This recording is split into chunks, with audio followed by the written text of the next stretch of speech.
Hello, connect discuss platform पे मैं आप सबका स्वागत करता हूं। हम राजस्थान इकोनॉमी में पढ़ रहे थे, उसमें इंडस्ट्री का चैप्टर पढ़ रहे थे। थोड़े थोड़े हमने आगे बढ़ने की कोशिश करी। हमने सबसे पहले राजस्थान इकोनॉमी में जो इंडस्ट्री के लिए इकोनॉमिक पैरामीटर है कि कितना परसेंट शेयर होता है, कौन से सब सेक्टर्स होते हैं, इनके बारे में पढ़ा। फिर हम गए एक विजन जो हमारे लिए क्या है, विजन इंडस्ट्री के लिए हमने विजन समझा, कुछ टारगेट हमने समझे, 5 स्ट्रेटेजीज के अपन ने बात करी। ठीक है, उसके बाद हम धीरे धीरे इकोनॉमी में बढ़े और इंडस्ट्री में हमने सबसे पहले पढ़ा इंफ्रास्ट्रक्चर के बारे में कि इंफ्रास्ट्रक्चर के लिए रिको क्या कर रहा है। फिर हम गए कनेक्टिविटी पे। कनेक्टिविटी में हमने डीएमआईसी ये सब देखे। बीच में एक इन्वेस्टमेंट का टॉपिक लिया, उसमें अपन ने इन्वेस्टमेंट के रिगार्डिंग जो पॉलिसीज चल रही है वो अपन ने बात करी। सबसे इंपॉर्टेंट रिप्स की बात करी थी। उसके बाद रिप्स के बाद जो हमने पॉलिसी देखी थी वो सेक्टोरल पॉलिसीज ज्यादा थी, तो वो देखी थी। कल हम जैसे कि डेटा सेंटर पॉलिसी देखी थी, ट्रेड प्रमोशन पॉलिसी देखी थी, ये बात करी थी। ट्रेड प्रमोशन पॉलिसी अगर हल्का सा आपको याद आ रहा होगा कि मुझे मॉल में कोई दुकान खोलनी है, कोई चीज करनी है, तो मुझे उसके लिए लोन मिल जाएगा। लोन पे इंटरेस्ट सबवेंशन दिया जाएगा 6-4% का है। ठीक है, 6% और फिर 1 करोड़ तक 6%, फिर 1 से 2 करोड़ 4%। ये सब बातें हमने करी थी। लोन पे मुझे गारंटी लेनी पड़ेगी, तो गारंटी सीजीटी में से देगा, उस पर 50% मिल जाएगा। ठीक है, और उसके अलावा अपन ने जो देखा था कि लोन पे मुझे इंश्योरेंस भी लेना पड़ेगा। ठीक है, तो वो इंश्योरेंस देखा था। और ई कॉमर्स को प्रमोशन करने के लिए चीजें होती है। डेटा सेंटर की बात करी थी, तो डेटा सेंटर में हमने क्या बात करी थी कि हम कैपेसिटी 20,000 मेगावाट की कैपेसिटी चाहते हैं। ठीक है, और ये जो हम हमारी रिन्यूएबल एनर्जी है इसका यूटिलाइज करना चाहते हैं, चीप लेबर, इस सब का ये हमने कल देखा था। फिर हमने एमएसएमई स्टार्ट किया था कि एमएसएमई इंडस्ट्री में अपन क्या है। तो एमएसएमई के बारे में देखो, मैंने बताया था कि सबसे पहले हमें क्लासिफिकेशन बहुत इंपॉर्टेंट है हमारे लिए, जो याद रखना है। तो क्लासिफिकेशन में अपन ने बात करी थी कि 3 तरह के क्लासिफाई करते हैं, है ना, माइक्रो, स्मॉल और मीडियम एंटरप्राइजेस। तो माइक्रो का जो इन्वेस्टमेंट की लिमिट बात करें या टर्नओवर की लिमिट बात करें, किस तरह से अपन ने देखा था कि एक बार आप 10 गुना कर दो और एक बार 5 गुना कर दो, ये चीजें हमने बात करी थी। तो जनरली जो होती थी कि 2.5 करोड़, 2.5 करोड़ से 25 करोड़, 25 करोड़ का 5, 125 करोड़ इन्वेस्टमेंट, इधर 10 से 100 और 100 से 500। ये चीज हम कल देख चुके थे। फिर हमने एमएसएमई के लिए जो सबसे इंपॉर्टेंट पॉलिसी थी कि एमएसएमई पॉलिसी 2024, उसके बारे में बात करी थी। इसमें भी कुछ फिजिकल इंसेंटिव हुआ करते थे, कुछ नॉन फिजिकल थे, वित्तीय और गैर वित्तीय। ये बातें अपन कल कर चुके थे। अब अपन आगे बढ़ते हैं कि एमएसएमई के लिए और क्या है। ठीक है, तो एमएसएमई के लिए अगर मैं आगे बात करूं कि क्या है, तो थोड़ा सा क्या स्लाइड में थोड़ी सी दिक्कत हो गई, थोड़ा दिख रहा होगा, है ना, हल्का जुलता मेरे चेहरे पे कुछ कुछ दिख रहा होगा, कोई ना। पॉलिसी के तौर पे हमारे पास एमएसएमई पॉलिसी 2024 है, जिसमें सारी बातें लिखी हुई है, कौन कौन से इंस्टीट्यूशन काम करते हैं, कौन कौन सी गवर्नमेंट की स्कीम काम करती है। वन स्टॉप अगर सॉल्यूशन की बात करनी है, एमएसएमई के बारे में इंफॉर्मेशन जाननी है, तो मैं एमएसएमई पॉलिसी से जान सकता हूँ। बट इसी में अपन ने ये एक्ट भी देखा था, ब्रीफ में देखा था। पर अगर मैं बात करूं कि इसको थोड़ा सा डिटेल में देखते हैं कि एमएसएमई को प्रमोट करने के लिए क्या कोई लीगल मैकेनिज्म है, क्या कोई कानून वानून बना हुआ है कि जो एमएसएमई को और अच्छे से प्रमोट करता है। तो भाई बिल्कुल कानून है। 2019 में कानून आता है, Rajasthan MSME enterprise facilitation of establishment and operation, कि हम एमएसएमई को फैसिलिटेट करना चाहते हैं ताकि वो अपना ऑपरेशन ढंग से चला सकें। तो दिक्कत क्या आती है छोटी इंडस्ट्रीज में? छोटी इंडस्ट्रीज में दिक्कत आती है लाइसेंस वाइसेंस लेने की, कि मुझे लाइसेंस लेने के लिए चक्कर काटने पड़ते हैं। ठीक है, तो यहाँ पे खूब सारे डिपार्टमेंट की एनओसी लेनी पड़ेगी, है ना, पर्यावरण विभाग की, पोल्यूशन कंट्रोल बोर्ड की। ठीक है, ये सब लेनी पड़ती है। हम एमएसएमई को प्रमोट भी करना चाहते हैं और एक तरफ हम चाहते हैं कि उनको इनसे परेशानी भी ना हो। तो इसके लिए अपन ने एक सोल्यूशन निकाला कि भाई आपको छूट देते हैं, जितने भी टाइप के आपको, है ना, जितने भी टाइप को स्टेट के अप्रूवल है, इंस्पेक्शन है, जो भी इंस्पेक्शन होते हैं उन सबसे आपको 5 साल के लिए छूट। तो इसका मोटा मोटा जो चीज है, वो मोटी मोटी ये चीज है कि ये जो एक्ट है वो इसलिए लाया गया था कि जो एमएसएमई है इंडस्ट्री, उसको जितने भी इंस्पेक्शन या जितने भी अप्रूवल लेने पड़ते हैं उसके लिए 5 साल की छूट पड़े। अगर मैं ओरिजिनली बात करूं तो जो 2019 का एक्ट आया था उसमें 3 साल की बात करी थी, कितने साल की छूट हो, 3 साल की। बट 2022 में इसको अमेंडमेंट करते हैं और हम छूट को बढ़ा के 3 से 5 साल कर देते हैं। तो एक अगर मोटा मोटा मैं बात करूं किस एक्ट में जो बात है, इस एक्ट में सिंपल सी बात है कि आपको एग्जाम्पशन मिलेंगे, छूट मिलेंगे, जितने भी अप्रूवल, जितने भी इंस्पेक्शन होते हैं। और 23 के अमेंडमेंट ने 3 से 5 साल के लिए कर दिया। अब राजस्थान में एमएसएमई के लिए रजिस्ट्रेशन करने का और भी सारे कामों का जो पोर्टल है उसका नाम है राज उद्योग पोर्टल। तो जो ऑनलाइन एप्लीकेशन मुझे करनी होती है कि भाई मैं अप्लाई करूंगा कि मैं एमएसएमई खोलना चाहता हूं ताकि मुझे रिप्स के बेनिफिट मिले, एमएसएमई पॉलिसी के बेनिफिट मिले, तो मुझे कहां पे जाना होता है? राज उद्योग पोर्टल पे। राज उद्योग पोर्टल पे जाऊंगा। अब ये कैसे, मैं सिंपल सा बोल दूं कि मुझे 5 साल की छूट मिलेगी, कैसे मिलेगी? ऐसे थोड़ी मिलेगी। मिलती कैसे? मिलने का तरीका ऐसा है कि मैं एमएसएमई पोर्टल पे जाऊंगा। ये पोर्टल का नाम है राज उद्योग पोर्टल, राज उद्योग राज उद्योग पोर्टल, ठीक है। इस पोर्टल पे मैं गया, ठीक है। मैंने भर दिया डिक्लेरेशन ऑफ इंटेंट, क्योंकि भाई सरकार मुझे 5 साल की छूट देगी, तो मैं खुद बोलता हूँ कि देखो भाई, मैं पर्यावरण का ध्यान रखूंगा, मैं वर्कर्स के राइट्स का ध्यान रखूंगा, मैं पोल्यूशन वोल्यूशन चीजें नहीं करूंगा, ठीक है। मैं ये सारी चीजें, अच्छी अच्छी जो बातें हैं वो सारी चीजें करूंगा। ये मेरा डिक्लेरेशन साइन करके मैं दे रहा हूँ। डिक्लेरेशन साइन करके दे दिया, अब किसको दूंगा भाई, कोई तो नोडल एजेंसी होगी। पहले तो मैंने एप्लीकेशन पे अप्लाई कर दिया। मैं एक ब्लैंक स्लाइड एड कर देता हूँ, आप मुझे बस 1 सेकंड का टाइम दीजिए, ठीक है। ये ब्लैंक स्लाइड में डेली ऐड करना रख जाता हूँ। एमएसएमई इंडस्ट्री के लिए अपन पढ़ रहे थे, ताकि मैं आपको बेटर तरीके से समझा पाऊंगा।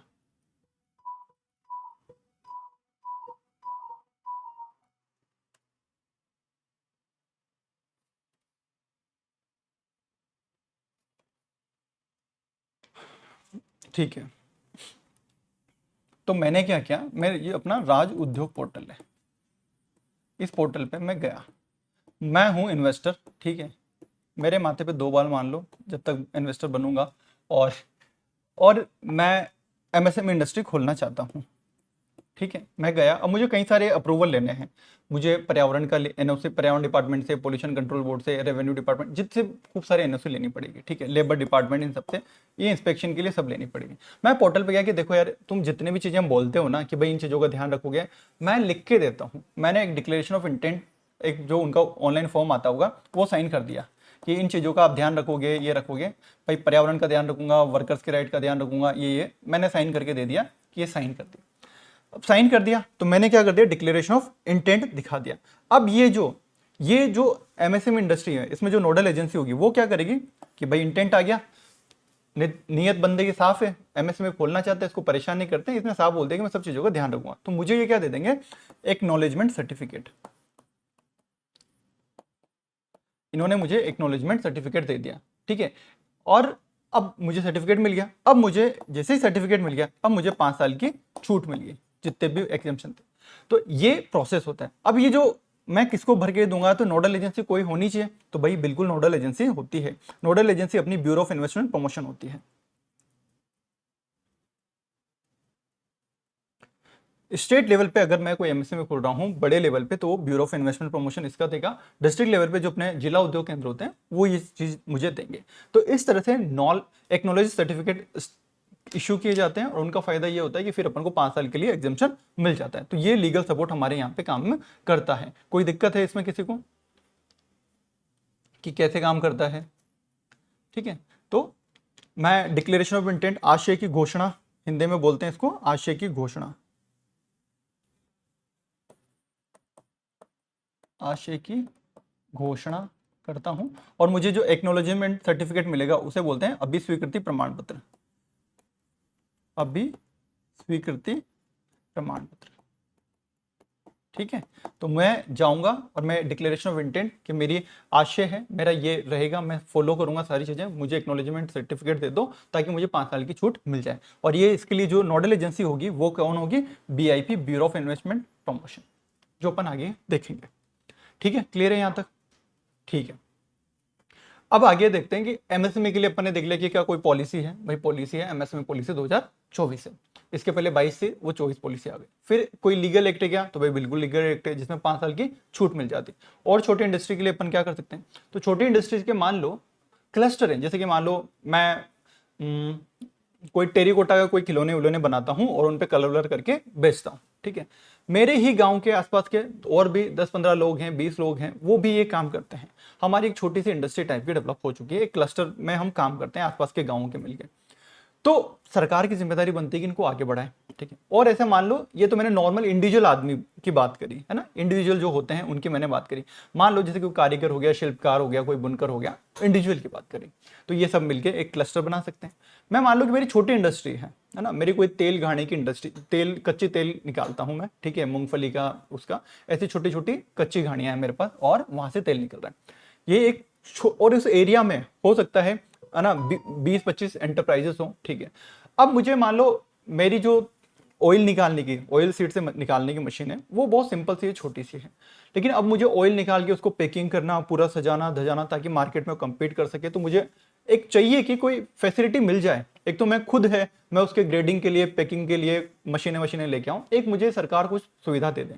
तो यहाँ इसके लिए क्लस्टर डेवलपमेंट के लिए, कि जो एक एरिया में क्लस्टर बना के रह रहे हैं, उनके लिए अपन एक स्कीम लेके आते हैं जिसका नाम है Rajasthan integrated cluster development scheme. Rajasthan के लिए एकीकृत क्लस्टर विकास योजना, एकीकृत क्लस्टर विकास योजना। ठीक है, तो इसमें करते क्या होंगे, पहले इसमें समझ लो इसमें करते क्या है।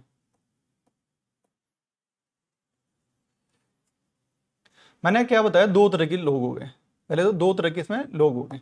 दो तरह के कौन से हो गए, एक तो हो गया जो इंडिविजुअल आदमी के अपन बात कर रहे थे। ठीक है, मेरा कोई कारीगर है, कोई शिल्पकार है ना, कोई बुनकर है, एक्सेट्रा। ठीक है, ये तो वो वाले लोग हैं। अब इनके लिए मैं क्लस्टर कब बना सकता हूं, इनके लिए मैं क्लस्टर बना सकता हूं जब ये एक 30 किलोमीटर का मैं एरिया लूं, 30 किलोमीटर के एरिया लूं। जैसे मान लो ये कोई गांव है, 30 किलोमीटर स्क्वायर का एरिया है, इसमें एक आदमी, एक कारीगर यहाँ पे, एक कारीगर यहाँ पे, एक कारीगर यहाँ पे, एक कारीगर यहाँ पे, एक कारीगर, ऐसे मान लो 50 कारीगर काम कर रहे हैं मिनिमम, 50। तो इनका एक क्लस्टर हो गया, तो इनको मैं टारगेट करूंगा। तो इनके लिए क्या कर दूंगा, एक स्पेशल पर्पस व्हीकल बना दूंगा।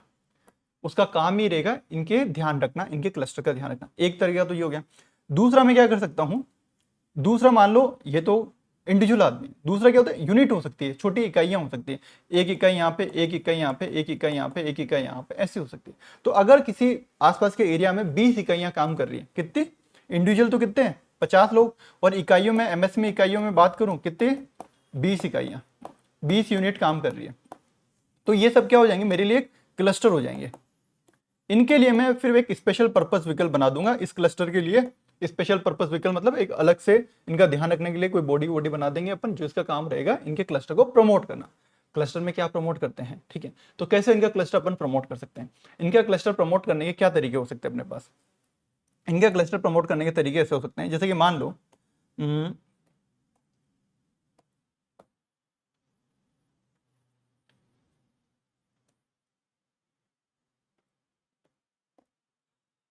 मैं मूंगफली, जैसे मैंने बताया कि मैं मूंगफली का वो, सॉरी, एक ऐसा मान लो कि मैं मूंगफली का तेल निकालता हूँ। ठीक है, अब मुझे वो पीपे वीपे पे पैक करके, तेल वेल पे बढ़िया चिट्टे विट्टे लगा के, पैकिंग वैकिंग करके, कागज का गत्ता वत्ता लगा के फिर बेचना है। ठीक है, तो मेरा ये कोई क्लस्टर था। ठीक है, इस क्लस्टर में मान लो 20 एंटरप्राइजेस काम करिए, कम से कम 25 भी हो सकती है, एक दो छोटी एमएसएमई काम करिए मूंगफली के। एक कॉमन फैसिलिटी सेंटर बना देते हैं इनके लिए, common facility centre, common facility centre, जहां पे ये इंडिविजुअल आदमी मशीन लेके आए, ठीक है, और वो टेक करने की, चिपकाने की, वो सब नहीं।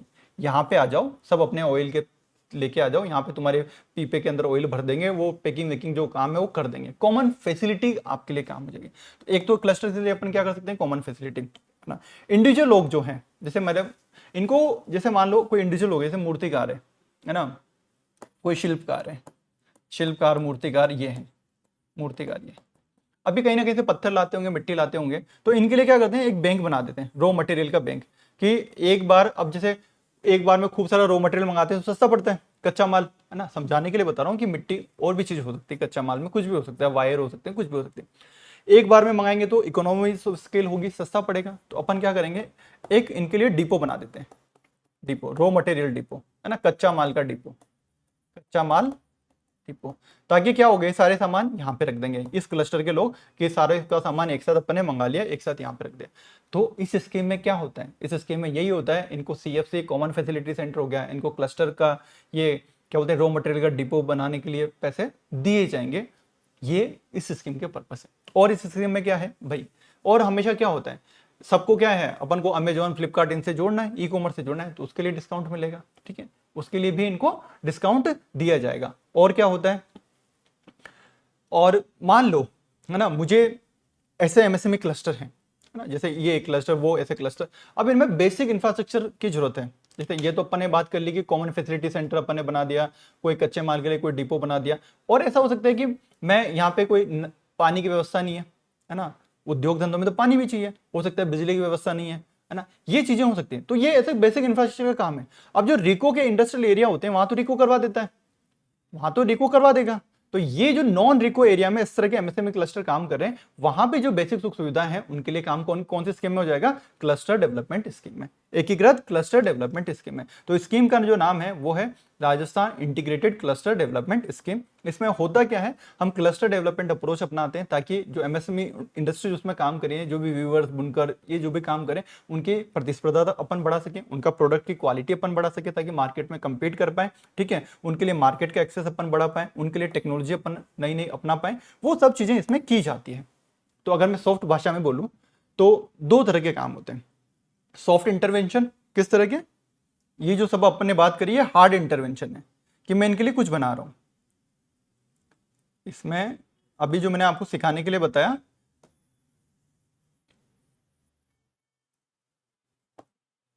कि ये जो भी क्लस्टर हैं, क्लस्टर का क्राइटेरिया मैंने आपको बता ही दिया। जो भी क्लस्टर है, क्लस्टर के लिए अपन सॉफ्ट अप्रोच और हार्ड अप्रोच अपनाते हैं। सॉफ्ट अप्रोच और हार्ड अप्रोच। हार्ड अप्रोच का मतलब है कि इनके लिए कुछ, सॉफ्ट अप्रोच में मतलब इनको अपन ट्रेनिंग देंगे। जैसे मान लो कोई तेल वो निकाल रहे कच्ची घानी से, तो उनको अपन ये तुम्हें स्किल देते हैं कि तुम अच्छी तरीके से और निकाल सको। तुम्हें थोड़ा टेक्नोलॉजी के बारे में बताते हैं, नई नई टेक्नोलॉजी सॉफ्टवेयर देते हैं कि तुम इस तरह से अपना सामान का मेंटेन कर सकते हो, इस तरह से अपना इन्वेंट्री मेंटेन कर सकते हो। ये सॉफ्ट स्किल हो गया, ट्रेनिंग दी, मार्केट में बताएंगे कि मार्केट में ये प्रोडक्ट चल रहे हैं, वो प्रोडक्ट चल रहे हैं। ये सॉफ्ट अप्रोच है। हार्ड अप्रोच है कि इनके लिए अपन कुछ बना के दे दें। इनके लिए अपन ने कॉमन फैसिलिटी सेंटर बना के दे दिया, डिपो बना के दे दिया, इनके लिए अपन इधर ट्रेनिंग करवा दी। ये दो अप्रोच इसमें चलती है क्लस्टर डेवलपमेंट स्कीम में। तो इस स्कीम में अपन ये चीज करते हैं और इससे इनकी क्या बनेगी, प्रोडक्ट की क्वालिटी बढ़ेगी, इनकी प्रतिस्पर्धात्मकता जो होती है, कॉम्पिटिटिवनेस, वो बढ़ेगी, ये चीजें होती है।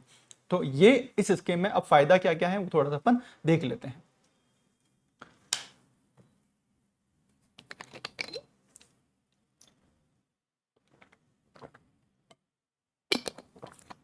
तो यहाँ पे सॉफ्ट अप्रोच और हार्ड अप्रोच, इंडिविजुअल लोग हैं उनके लिए भी अपने मट कच्चा वो डिपो पे बना दिया हार्ड अप्रोच में, और जो एमएसएमई इंडस्ट्री है छोटी, उनके लिए अपने कॉमन फैसिलिटी सेंटर अपने बना दिया।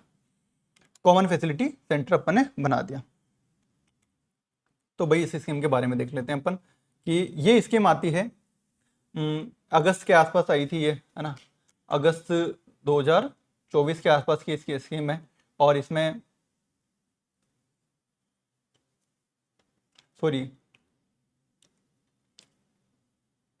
दिसंबर 24 में आई थी ये स्कीम। दिसंबर 24 में ये स्कीम आती है। और ये कब तक के लिए लागू है हमारे लिए? जनरली 31 मार्च 2029 के लिए। फोकस क्लस्टर डेवलपमेंट अप्रोच करते हैं और इससे अपन ये करते हैं, दो तरह के इंटरवेंशन होते हैं, सॉफ्ट इंटरवेंशन और हार्ड इंटरवेंशन। कौन एलिजिबल है मैंने बता दिया, कोई आर्टिशन है, कोई क्राफ्ट्समैन है, कोई वीवर है। तो इसके लिए कौन सा हो जाएगा कि कोई भी ये कारीगर, शिल्पकार, बुनकर है, इनके लिए 50 लोग ऐसे होने चाहिए 30 किलोमीटर के अंदर। और जो एमएसएमई के लिए क्लस्टर बनेगा, जिसके लिए अपन कॉमन फैसिलिटी सेंटर बनाएंगे, उसमें कम से कम 20 होने चाहिए जो सेम वैल्यू चेन में काम करते हैं। ये चीज़ है। फिर इनके लिए अपन स्पेशल पर्पस व्हीकल बना देंगे, मतलब एक कोई संस्था बना देंगे जो इनका स्पेशल ध्यान में रखेगी। क्या क्या असिस्टेंस इनको अपन देते हैं, क्या क्या असिस्टेंस देते हैं भाई?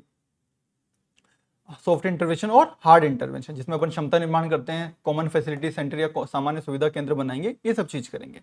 तो इनके लिए अपन, मैंने बता दिया, जैसे कि आर्टिशन लोग हैं, इंडिविजुअल लोग हैं, जो उनका जो क्लस्टर बनेगा वही 50 लोग एक उसमें काम कर रहे हैं, उनके लिए अपन कैपेसिटी बिल्डिंग, मतलब उनकी ट्रेनिंग देने के लिए, उनको मार्केट सिखाने के लिए और भी चीजें सिखाने के लिए 50 लाख तक का खर्चा इसमें दिया जाता है पर क्लस्टर, ठीक है।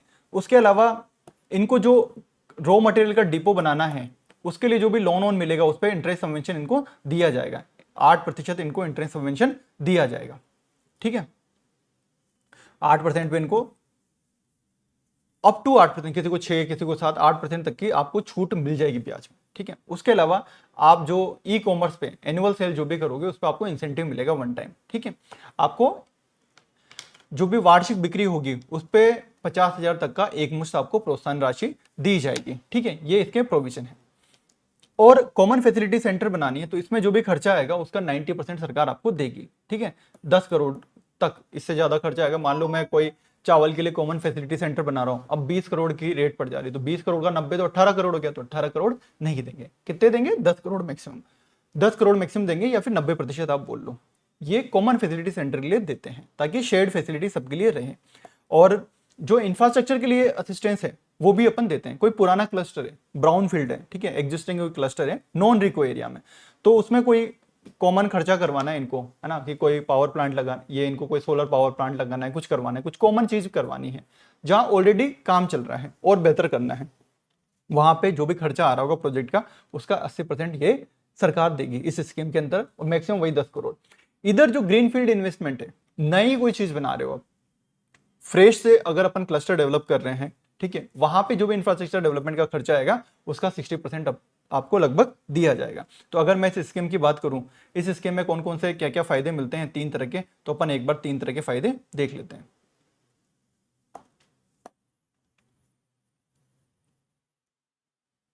पहला तो इस स्कीम में जो अप्रोच है, अप्रोच कौन सी है, क्लस्टर डेवलपमेंट अप्रोच है। मेन बात ये होगी दिसंबर 24 से ये मार्च 29 तक चलेगी, ठीक है, ये चीज हो गई क्लस्टर डेवलपमेंट अप्रोच है। और दो करते हैं, सॉफ्ट इंटरवेंशन और हार्ड इंटरवेंशन। सॉफ्ट इंटरवेंशन में अपन इनको ट्रेनिंग वेनिंग देंगे, ट्रेनिंग का जो खर्चा आएगा 50 लाख तक का इनको दे देंगे, ठीक है। सॉफ्ट इंटरवेंशन में और क्या काम करते हैं अपन, ठीक है, ये जो भी ई कॉमर्स की जो भी बिक्री करेंगे, ई कॉमर्स से जो भी बिक्री करेंगे उस पर एक साथ 50,000 का इनको क्या दे देंगे, इंसेंटिव दे देंगे। सॉफ्ट इंटरवेंशन ये हो गया। और हार्ड इंटरवेंशन, जो इनके लिए अपन को क्या करना है, इंफ्रास्ट्रक्चर बनाना है। हार्ड इंटरवेंशन, इंफ्रास्ट्रक्चर में अपन क्या करेंगे, इनके लिए जो बुनकर लोग हैं उनके लिए जो डिपो उपो बनेगा, रॉ मटेरियल डिपो, कच्चा माल का जो भी डिपो बनेगा, कच्चा माल डिपो, इस पे जो भी खर्चा आ रहा होगा, ठीक है, उस कच्चे माल के डिपो का ये उस पर खर्चा आएगा, उस पर जो लोन लेंगे उस पर 8% तक छूट दिलवा देंगे, ठीक है। और कोई कॉमन फैसिलिटी सेंटर बना रहा है तो इसमें जो खर्चा आएगा वो 90% तक का आपको सरकार दिला देगी, 10 करोड़ मैक्सिमम। और मान लो कोई इंफ्रास्ट्रक्चर आपको अलग से बनाना है, कोई और चीज बनानी है, तो अगर नई जगह बना रहे हो, ग्रीन फील्ड कर रहे हो, तो 5 करोड़ अधिकतम 60%, और अगर पुरानी जगह पे बना रहे हो तो 80% या 10 करोड़ आपको मैक्सिमम मिल जाएंगे। तो ये क्लस्टर डेवलपमेंट अप्रोच चलती है, इसमें अपन एमएसएमई को डेवलप करते हैं। अब बताओ इस स्कीम में किसी को कोई डाउट है क्या, इस स्कीम में कोई डाउट है क्या आपको, फिर अपन आगे बढ़ते हैं।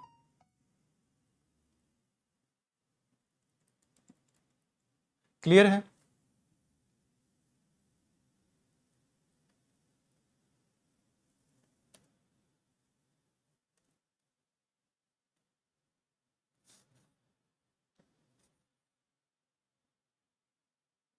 पढ़े आगे, कोई दिक्कत?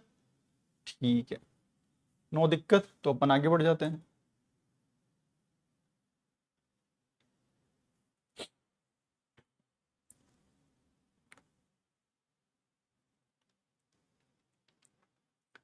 अब है एमएसएमई में अपन ने क्या देखा, एमएसएमई के लिए कोई पॉलिसी है तो भाई बिल्कुल पॉलिसी है 2024 की, कोई लीगल एक्ट है तो भाई 2019 का एक्ट है। एक्ट में 5 साल तक की छूट मिलती है, आप डिक्लेरेशन ऑफ इंटेंट सेंड करो, आप अभी आपको अभी स्वीकृति प्रमाण पत्र मिल जाएगा और फिर आप छूट के लिए एलिजिबल हो। फिर क्या इनके लिए कोई स्पेशल स्कीम है क्लस्टर वाली, तो क्लस्टर वाली अप्रोच पे स्कीम अपन ने देख ली। अब चलते हैं कि एमएसएमई में जो पिछड़े वर्ग हैं, जो भी कोई दलित आदिवासी है, अगर ये एमएसएमई में कोई इंडस्ट्री लगाना चाहते हैं, इनके लिए कोई प्रोविजन है क्या, तो इनके लिए सेपरेट स्कीम चलती है जिसका नाम है डॉक्टर भीमराव अंबेडकर राजस्थान दलित आदिवासी उद्यम प्रोत्साहन योजना, ठीक है, ये इनके लिए स्कीम चलती है। अब इस स्कीम में क्या करते होंगे,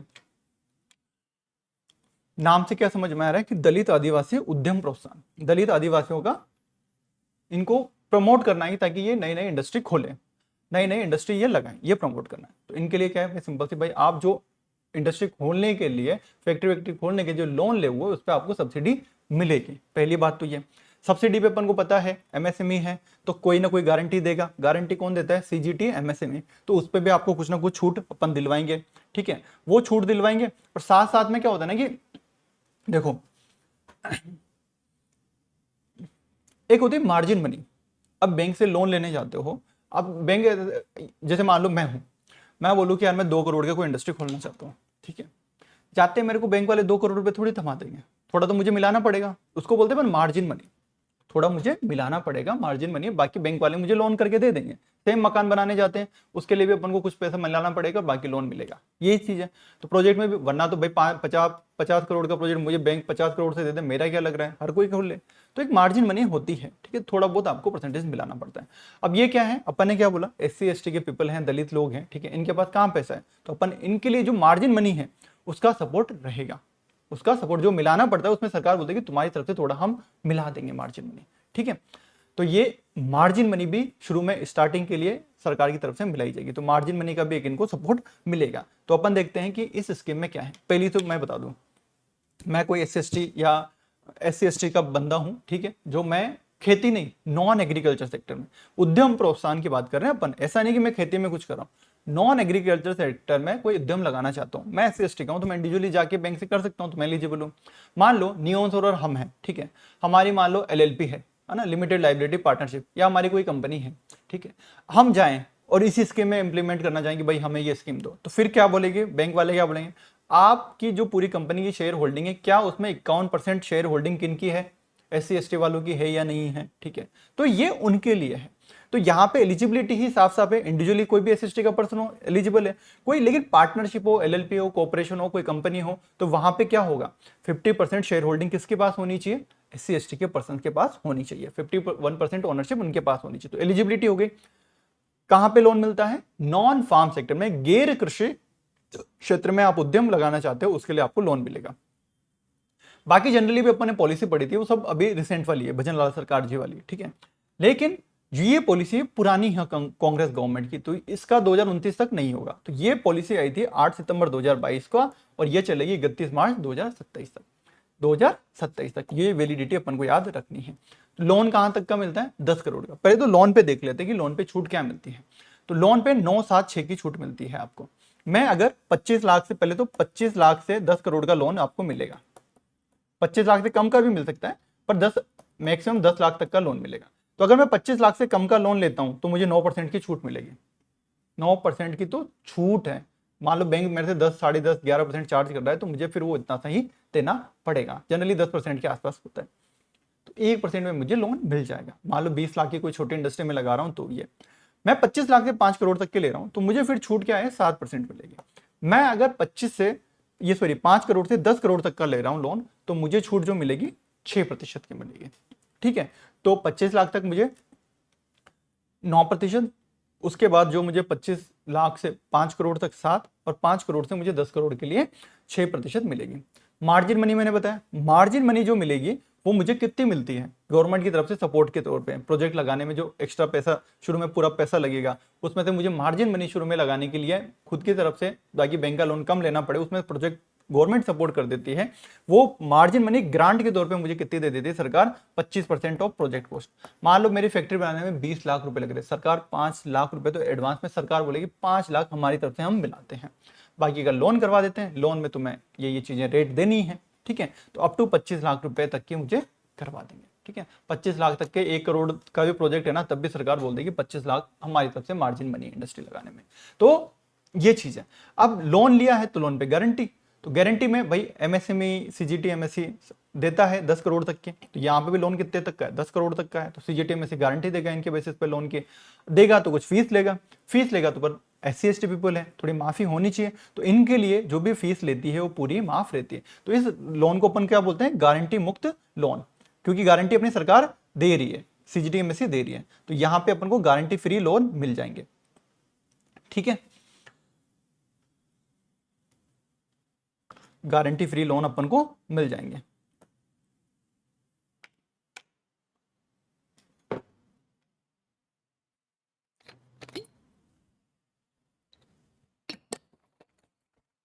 अगेन हर स्कीम को इंप्लीमेंट करवाने का एक डिपार्टमेंट लिखते हैं, तो वही department of industries and commerce, ठीक है, वो चीज होगी। ग्राउंड लेवल पे मैंने MSME में बताया था कि जिला उद्योग केंद्र होते हैं, वहां पे ये MIFC बने होते हैं, MSME investment and facilitation centre, ठीक है, वो इसको सपोर्ट करते हैं, ठीक है। MIFC इसको सपोर्ट करेंगे, क्योंकि मुझे कोई भी इन्फॉर्मेशन जानने कहाँ जाऊंगा, जिला उद्योग केंद्र चले जाओ, वहां पे MIFC है, वो आपको बता देंगे, ये चीज है। तो अब कौन कौन से एलिजिबल सेक्टर हैं? नॉन फार्म सेक्टर, गैर कृषि क्षेत्र। तो गैर कृषि क्षेत्र में कौन कौन से सेक्टर आ जाते हैं भाई? हमारे जैसे निर्माण आ गया, मैन्युफैक्चरिंग, विनिर्माण आ गया। सर्विस सेक्टर में मुझे कोई कंप्यूटर का, कोई सॉफ्टवेयर का कुछ बिजनेस खोलना है। सेवा क्षेत्र आ गया, कोई व्यापार आ गया, कोई ट्रेड आ गया, मुझे कोई मॉल वॉल खोलना है, ठीक है, मुझे कोई सिनेमा हॉल खोलना है, कोई भी ट्रेड करना है, ठीक है, मुझे कोई बड़ी होलसेल की दुकान खोलनी है, ठीक है, तो ये सब उसमें आ जाएंगे। तो इस स्कीम का जो फायदा है, सिंपल सी बात है, फायदे में क्या है कि भाई मुझे कुछ तो मार्जिन मनी मिलेगी, और मार्जिन मनी कितनी मिलेगी? जो भी प्रोजेक्ट का खर्चा है उसका 25%। रही बात लोन, लोन मुझे 10 करोड़ तक का मिल जाएगा। 25 लाख पे कितनी छूट? 9%। 25 लाख से 5 करोड़ पे छूट 7%, और 5 करोड़ से 10 करोड़ पे छूट कितनी मिल जाएगी? 6%। ये मुझे ब्याज पे छूट मिल गई। अब लोन लिया है तो लोन की गारंटी, तो गारंटी पे 100% छूट, तो गारंटी फ्री बिल्कुल अपन को लोन मिल जाएगा। एलिजिबल सिर्फ SC ST के लोग हैं, इंडिविजुअल है तो इंडिविजुअल, कोई कंपनी वंपनी है तो 50% शेयर होल्डिंग या ओनरशिप उनके पास होनी चाहिए। ये इसके लिए है, ठीक है। अब बताओ ये स्कीम क्लियर है? इस स्कीम में किसी को कोई डाउट? इस स्कीम में किसी को कोई डाउट?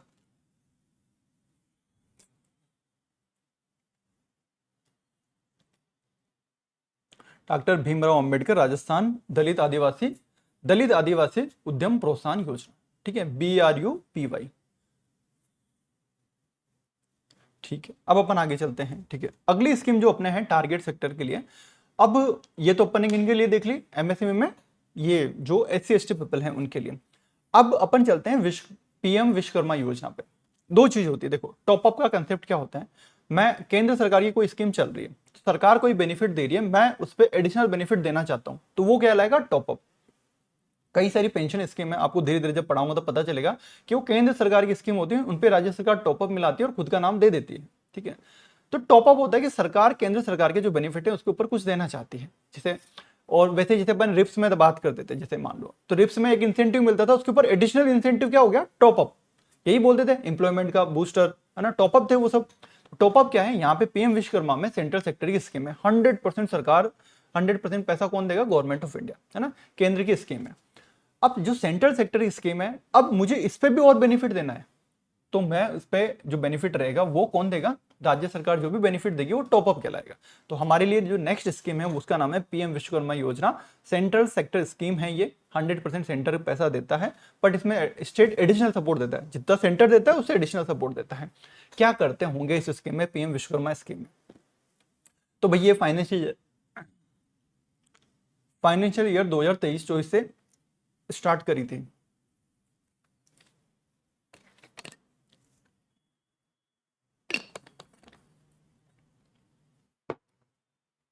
ठीक है, इसमें क्या है? जो भी विश्वकर्मा होते हैं, विश्वकर्मा मतलब जो भी कारीगर जाति है, कारीगर जाति में से मेरा मतलब है जो विश्वकर्मा जाति है, जिसमें 18 ट्रेड इन्होंने आइडेंटिफाई करे। वो 18 ट्रेड कौन कौन से? जैसे कि मैं बोलूँ, कारपेंटर हो गया, सुतार, बढ़ई ना, बोर्ड मेकर हो गया, लोहार हो गया ना, सुनार हो गया, ठीक है, पोटर हो गया, कुम्हार हो गया, स्कल्पचर हो गया, है ना, कोबलर, मोची हो गए, राजमिस्त्री हो गए, ठीक है, खिलौना बनाने वाले हो गए, दर्जी हो गए। ये जो 18 ट्रेड है, काम धंधे करने वाली जो जातियां हैं, वो 18 ट्रेड अपन ने आइडेंटिफाई कर लिया, इनको अपन सपोर्ट करेंगे, ठीक है। तो इनको बोला गया विश्वकर्मा। तो ये जो विश्वकर्मास हैं, आर्टिशन जो कम्युनिटी है, इनको अपन सपोर्ट करेंगे, उसके लिए ये स्कीम है, ठीक है। तो जो कारीगर हैं उनको अपन सपोर्ट करते हैं, जैसे कोई बड़ेगिरी है, लोहार है, कोई मिट्टी के बर्तन बना रहा है, कोई सिलाई कर रहा है, इन सबके लिए अपन सपोर्ट करते हैं। ऐसे 18 ट्रेड अपन ने आइडेंटिफाई कर रखे हैं। क्या करते होंगे? अब क्या करते होंगे इस स्कीम के 5 पॉइंट आप याद रखना। पहला तो आप बोल दो कि मैं सुतार हूं, जैसे कि मान लो बोल दो कि मैं सुतार हूं, ठीक है। तो भाई पहले तो जाके रजिस्ट्रेशन करवा लो, तो आपको क्या मिल जाएगा? PM विश्वकर्मा प्रमाण पत्र, कि मैं ये 18 जो ट्रेड आपने दे रखे हैं इनमें मैं आता हूं, और आपको प्रमाण पत्र और पहचान पत्र मिल गया। सबसे पहला तो आपको क्या मिल जाएगा? एक सर्टिफिकेट मिल जाएगा और एक ID कार्ड आपको मिल जाएगा। सर्टिफिकेट मिल गया, एक आपको क्या मिल गया? ID कार्ड मिल गया।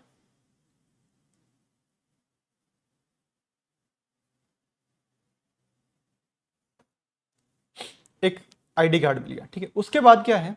उसके बाद जो ओपन करते हैं, उसके बाद क्या है? हम चाहते हैं कि 18 ट्रेड थोड़ा और आगे बढ़ सके, इनको क्या है? थोड़ी ट्रेनिंग करवाएंगे। तो ट्रेनिंग कैसे करवाते हैं अपन? एक तो बेसिक ट्रेनिंग करवाएंगे 5-7 दिन की, हल्का फुल्का, कि भाई ऐसे आरी चलानी है, ऐसे वो चलानी है, ऐसे बसेला चलेगा, वो सब सिखा देते हैं हल्का फुल्का, ठीक है। ऐसे नाई को कैंची लगानी है, ऐसे वो करना है, बेसिक ट्रेनिंग, ठीक है, कि कान का ध्यान रखना है, ठीक है, उस तरह को यहाँ से ध्यान रखना है, वो सारी चीज़ें यहाँ पे सिखाती है। फिर एडवांस ट्रेनिंग होगी थोड़ा और हाई लेवल की, कि भाई ठीक है, MS धोनी की हेयर स्टाइल करनी है, विराट कोहली की हेयर स्टाइल करनी है, तो ऐसे करोगे वैसे करोगे, ठीक है। एडवांस ट्रेनिंग अपन ने करवा दी, ठीक है। अब कोई भी जैसे एक्चुअली ग्राउंड लेवल पे आप देखोगे ना, तो कोई भी जैसे जो जर्नली जैसे हमें बेनिफिट लेने जाएगा वो ऑलरेडी ये काम कर रहा है, तो ट्रेनिंग होती है इनके लिए टाइम पास। मैं गया टाइम पास, तो मैं वहाँ ट्रेनिंग में क्यों आऊँगा? मुझे भाई मैं नाई हूँ, ऑलरेडी तुमने आइडेंटिफाई किया है, मुझे कटिंग करना जन्मजात, थोड़ा पापा से सीख लिया, थोड़ा सीख लिया, मैं तुम्हारे पास ट्रेनिंग लेने क्यों आऊँ? तो सरकार बोलेगी ठीक है ट्रेनिंग लेने आओ, थोड़ा क्या पता 2 बातें ज़्यादा सीख जाओ, ठीक है। तो सरकार इनको बोलेगी ठीक है तुम आओगे, तुम्हें डेली का हम वेजेस जो भी आपका खर्चा, मतलब आपका जो भी नुकसान हुआ वो हम भरपाई करेंगे, तो ट्रेनिंग के आपको पैसे मिलेंगे। तो आपको स्टाइपेंड मिलता है 500 रुपये पर डे का, आधार कार्ड से 500 रुपये आपको पर डे का स्टाइपेंड मिलेगा। तो पहले तो अपन ने इनको आइडेंटिफाई किया कौन कौन है भाई, आइडेंटिफाई कर लिया, तो आइडेंटिफाई करके इनको आइडेंटिटी कार्ड दे दिया और पहचान पत्र दे दिया। दूसरी बात, इनको ट्रेनिंग दे दी अपन ने, बेसिक दे दी और एडवांस ट्रेनिंग दे दी। अब ठीक है, ट्रेनिंग दे दी तो अब कोई जो दुकान पे, नाई की दुकान पे जो काम करने वाला था, एक तो मेन सेट हो गया और सेट के नीचे काम करने वाले हो गया, वो बोलेंगे कि ठीक है हम ट्रेनिंग लिया है, अब हम भी हमारी दुकान खोलेंगे। दुकान खोलेंगे तो दुकान खोलने के लिए सामान चाहिए, सामान चाहिए तो पैसे चाहिए, तो भाई टूल किट के भी पैसे ये देंगे। 15,000 रुपये का ई वाउचर या ई रुपये इनको टूल किट के लिए दिया जाता है, जो और जगह पे आप खर्च नहीं कर सकते। ऐसा नहीं कि आप शॉपिंग करने चले गए और आज लेके आएंगे, कि वेस्ट साइड चले गए आज कपड़े लेके आएंगे, नहीं भाई, वो ई रुपये में है, ठीक है, ई वाउचर है, जिसको आप केवल ये काम करोगे तभी आपको होगा। तो 15,000 रुपये तक का आपका टूल किट का चलेगा, वहां पे खर्च करोगे तभी आप उनको यूज कर पाओगे, ठीक है। अब मान लो कि मुझे तो थोड़ा सा यार टूल किट भी हो गए, थोड़ा दुकान उकान खोलनी है, सजाऊंगा वजाऊंगा, पोस्टर वोस्टर लगाऊंगा, थोड़ा सा फर्नीचर वर्नीचर कराऊंगा, 1-2 चेयर वेयर लेके आऊंगा, तो भाई मुझे तो लोन चाहिए, तो लोन भी यहाँ पे दिया जाता है। तो यहाँ पे टोटल 3 लाख तक का लोन अपन देते हैं। पहली बार में 1 लाख का, दूसरी बार में आपको 2 लाख का, तो एक साथ नहीं मिलेगा, 1 लाख का और 2 लाख का, टोटल 3 लाख का लोन आपको मिलता है 5% के इंटरेस्ट रेट पे, ठीक है, 5% के इंटरेस्ट रेट पे। अब मुझे कितने पे मिल गया? 5% के इंटरेस्ट रेट पे ये लोन मिल गया। अब मैं यहीं पे है टॉपअप, यहां पे राज्य सरकार बोलेगी कि 2% की छूट हमारी तरफ से, 2% की छूट हमारी तरफ से, तो 2% की छूट हमारी तरफ से, तो टोटल कितना हो गया भाई? 7%। तो इसी को बोला गया टॉपअप स्कीम। तो अब जो लोन वोन का जो इफेक्टिव पड़ेगा, मान लो 10% से मिल रहा होगा तो 3% पे लोन पड़ जाएगा। तो ये चीज होती है टॉपअप। और दूसरा फिर इनको मार्केटिंग के लिए सपोर्ट मिलता है, मेलो वेलो में इनके प्रोडक्ट दिखा सकते हैं, ठीक है, कहीं पे वो कर सकते हैं। इसके अलावा डिजिटल ट्रांजेक्शन इंसेंटिव इनको मिलता है, ठीक है। अगर आप ऑनलाइन पैसे लेते हो, ठीक है, मैं दुकान पे पेमेंट करवा रहा हूं, तो मुझे 1 रुपया पर ट्रांजेक्शन सरकार देगी, ठीक है, ताकि ऑनलाइन पेमेंट को अपन प्रमोट कर सकें, डिजिटल हैबिट में कर सकें।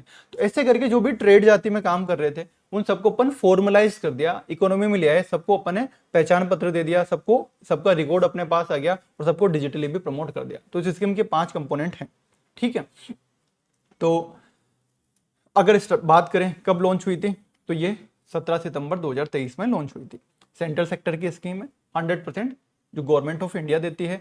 एमएसएमई से मिनिस्ट्री ऑफ एमएसएमई की ये स्कीम है, 5 साल के लिए थी, 13,000 इसका बजट था, सेंटर की स्कीम है।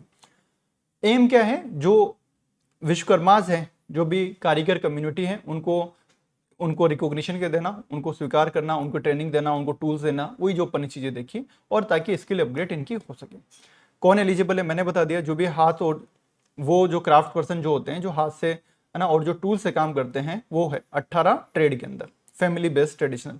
मिनिमम एज आपके 18 साल होनी चाहिए, एक फैमिली से एक आदमी एलिजिबल है। ऐसा नहीं कि 5 सुतारों की फैमिली है, पांचों भाई बाप बेटा सारे चारों भाई यही काम करते हैं, ठीक है, तो भाई एक ही एलिजिबल होगा, 1 मेंबर पर फैमिली, हस्बैंड वाइफ और अनमेरिड चिल्ड्रन, ठीक है। ऐसा नहीं कि पांचों के पांचों एक फैमिली से एक, ठीक है। ये चीजें 18 ट्रेड ये हैं। और नेशनल रैंकिंग में अपन बात करें, जो ये लोन वोन देने की होती है, अपन सेकंड रैंक है लोन सैंक्शन में, सेकंड रैंक है लोन डिसबर्समेंट में देने में, थर्ड है इनको ट्रेन करने में और टूल किट देने में। ये राजस्थान की रैंक है, ठीक है, कोई ज्यादा इंपॉर्टेंट है नहीं कि बहुत बड़ा वो है, बट इस स्कीम में भाई परफॉर्मेंस वाइज स्टेट वाइज होती है, तो अपन ने को दे रखी है कि ये परफॉर्मेंस है। तो इस स्कीम के क्या फायदे होते हैं? 5 फायदे होते हैं। आपको रिकॉग्निशन मिलती है। रिकॉग्निशन के तौर पे आपको क्या मिला जाएगा, पहचान पत्र मिलेगा, है ना, प्रमाण पत्र मिलेगा। उसके बाद आपको क्या हो जाएगा, तो आपके कौशल संवर्धन प्रशिक्षण होगा, है ना, स्किल अपग्रेडेशन, कौशल संवर्धन, कौशल संवर्धन, ये सॉरी वह इधर आएगा, कौशल संवर्धन। इसके लिए आपकी ट्रेनिंग होगी, ठीक है। प्रतिदिन आपको 500 रुपये का स्टाइपेंड मिलेगा। थोड़ी एडवांस बेसिक ट्रेनिंग होगी, बुनियादी प्रशिक्षण होगा और उन्नत प्रशिक्षण होगा, ठीक है। टूल के लिए आपके लिए 15,000 रुपये मिलेंगे। ये कौन से मिलेंगे, ई वाउचर या ई रुपी का, ठीक है।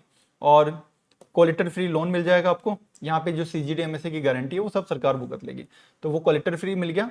और उस पर रेट वेट जो लगती है 5% केंद्र सरकार की तरफ से छूट है और 2% स्टेट की तरफ से छूट है, तो इफेक्टिवली 3% के आसपास पे लोन अपन को मिल जाता है। डिजिटल ट्रांजेक्शन पे 1 रुपये पर ट्रांजेक्शन सरकार देती है। तो ये हमारी PM विश्वकर्मा स्कीम है, ठीक है। Tool kit, collateral free loan और डिजिटल ट्रांजेक्शन अपन को मिल जाएगा, ठीक है। तो बिना गारंटी का लोन मिल गया, बिना गारंटी लोन, ये PM विश्वकर्मा स्कीम है, ठीक है। तो क्लियर है, क्या क्या पढ़ लिया अभी तक अपन ने, कोई डाउट है किसी को? इस स्कीम में PM विश्वकर्मा में कोई डाउट किसी को? तो इंफ्रास्ट्रक्चर देख चुके हैं, उसमें इन्वेस्टमेंट देख चुके हैं, कनेक्टिविटी देख चुके हैं, MSME अपना चल रहा है, ठीक है। MSME अपना चल रहा है। इसमें फाइनेंशियल असिस्टेंस अब देखेंगे, हाँ फाइनेंशियल असिस्टेंस अब देखेंगे। तो ये टिक नहीं हुआ है, ठीक है, ये टिक बाद में लगाएंगे, ठीक है। MSME चल रहा है, इसके आगे हो रहा है। MSME चल रहा है, हो गया, MSME भी हो गया। तो MSME में अपन ने क्या क्या देखा, कोई पॉलिसी है तो भाई बिल्कुल पॉलिसी है। क्या कोई लीगल कोई एक्ट है तो बिल्कुल एक्ट है। क्या SC ST के लिए कोई स्कीम है तो बिल्कुल है ना। भीमराव अंबेडकर दलित आदिवासी उद्यम प्रोत्साहन योजना। क्या कारीगरों के लिए कुछ है तो PM विश्वकर्मा योजना है, ठीक है। ये अपन ने इनके लिए देख लिया। अब अपन आप ये जो चीज़ है ये एक्चुअली इंडियन इकोनॉमिक सर्वे का पार्ट है। तो आप जब भी कंक्लूजन करो, ऐसा जरूरी नहीं है कि राजस्थान MSME का क्वेश्चन आ गया तो भाई इंडिया का कंक्लूजन नहीं कर सकते। बजट में जैसे इस बार चैंपियंस MSME स्ट्रेटेजी बोला था, तो ये भी आप लिख सकते हो। बाकी इंडिया का कंट्रीब्यूशन का डेटा भी आप, ये सब इंडियन इकोनॉमिक सर्वे में न्यूज़ आपको पढ़ाएंगे, तो अपने बताने का यहाँ पे सेंस बनता नहीं है, रिपीट हो जाएगा। कंट्रीब्यूशन मैंने आपको कल भी बताया था कि 31% इंडिया की GDP में करता है, अपने राजस्थान में 25 के आसपास करता है। और जो बताया था कि कल 49% के आसपास का जो इंडिया का एक्सपोर्ट होता है वो यही करते हैं, ठीक है। अब अपन चलते हैं जनरल में बात कर रहा हूं कि इंडस्ट्री में जो अगला कंपोनेंट आता है वो आता है फाइनेंशियल असिस्टेंस, ठीक है। तो एक तो MSME के लिए असिस्टेंस और फाइनेंशियल अपन ने देख ले कि भीम ये SC ST वाली, ठीक है। और फाइनेंशियल असिस्टेंस जैसे जनरल आदमियों को लेनी हो, है ना, कोई भी 45 साल से कम एज का कोई युवा है, ठीक है, वो कोई इंडस्ट्री खोलना चाहता है, ठीक है, कोई, तो उसको क्या बेनिफिट मिलेंगे, कैसे वो कर सकता है, तो इसके लिए कौन कौन से असिस्टेंस मिलते हैं। तो जनरली अगर इंडस्ट्री खोलनी है तो आपको जो वित्तीय सहायता है वो कहां कहां से मिलेगी। तो देखो वित्तीय सहायता, एक तो कोई बैंक होता होगा जो लोन देता होगा, तो भाई बैंक तो है ही। उसके अलावा और क्या है, एक है राजस्थान फाइनेंशियल कॉर्पोरेशन। क्या है, जहां से अपन को लोन मिलेगा, राजस्थान फाइनेंशियल कॉर्पोरेशन। एक रिको भी ये लोन वोन देता है। रिको भी जो इनके क्षेत्र में जो इन्होंने इंडस्ट्रियल एरिया डेवलप किया, अब इसमें कोई दुकान उकान कोई, है ना, कोई लीज वीज पे कोई स्टार्ट करना चाहता है, उसके लिए भी लोन रिको वाले भी देते हैं। तो एक तो लोन रिको वाले भी देंगे, एक अपना RF से भी देगा, राजस्थान फाइनेंशियल कॉर्पोरेशन। तो एक बार पहले ये देख लेते हैं कि ये राजस्थान फाइनेंशियल कॉर्पोरेशन है, ये क्या बला है, कैसे काम करता है, क्या चीज है, ठीक है। तो आप, अगर आपको याद आ रहा हो, 5 बड़े ग्रोथ इंजन अपन ने बात करी थी इंडस्ट्री के लिए, है ना। उसके अलावा जो और छोटे छोटे इंस्टीट्यूशन है जो बड़े इंपॉर्टेंट है, उनमें एक कौन है, राजस्थान फाइनेंशियल कॉर्पोरेशन। तो क्या काम करता है ये, तो भाई ये 1955 में अपन ने बनाया था, आज का नहीं है, जनवरी 1955 का, ठीक है। ये सब बाकी स्कीम तो आज आने लगी है, जिनमें खूब सारी छूट वूट देते हैं। ये बहुत पुराना इंस्टीट्यूशन है जिसका काम ही यही है, लॉन्ग टर्म। भाई आप बैंक से जब लोन लेने जाते हो, कोई छोटी इंडस्ट्री है, तो बैंक मैनेजर बहुत सारे सवाल जवाब करता है कि भाई तुम्हें एक्सपीरियंस नहीं है, तुम्हारी इंडस्ट्री डूब जाएगी, तुम, हमारा पैसा कहाँ से आएगा, तुम्हें लोन क्यों दें, वो सब। तो ऐसे MSME इंडस्ट्री को प्रमोट करने के लिए कोई इंस्टीट्यूशन था जो इनको लोन वोन दे, जहां पे बैंक वाले लोन नहीं देते, उसके लिए था अपना राजस्थान फाइनेंशियल कॉर्पोरेशन या राजस्थान वित्त निगम। तो इसका काम है कि दीर्घ अवधि के ऋण इनको देना, दीर्घावधि के ऋण इनको देना, इसके काम है। अब ये किसी को जमीन लेनी है, किसी को प्लॉट लेना है, किसी को अपना एक्सपेंशन करना है इंडस्ट्री का, वो सबके लिए ही लोन देता है, ठीक है, जहां पे जनरली बैंक लोन नहीं देते हैं। इससे राजस्थान के उद्योग को गति मिलती है। तो इसमें ज्यादा याद नहीं रखना है, आरएफसी है, दीर्घावधि के लोन देता है, एमएसएमई को लोन देता है। 1955 में ये बना था, ठीक है, 17 जनवरी 1955 में इसे बनाया गया था। अब इसकी खूब सारी स्कीम चलती है, सरल स्कीम, वो अपन सबको याद नहीं रखनी। अपन को इसकी 2-3 पॉपुलर स्कीमें जो याद रख लो, जैसे एक तो सरल मैंने जो भी बताई, सरल ऋण योजना। इसकी जनरल लंबी टाइम के लिए लोन के लिए जनरल टर्म लोन चलता है इसका, जिसमें 20 करोड़ तक का आप लोन ले सकते हो।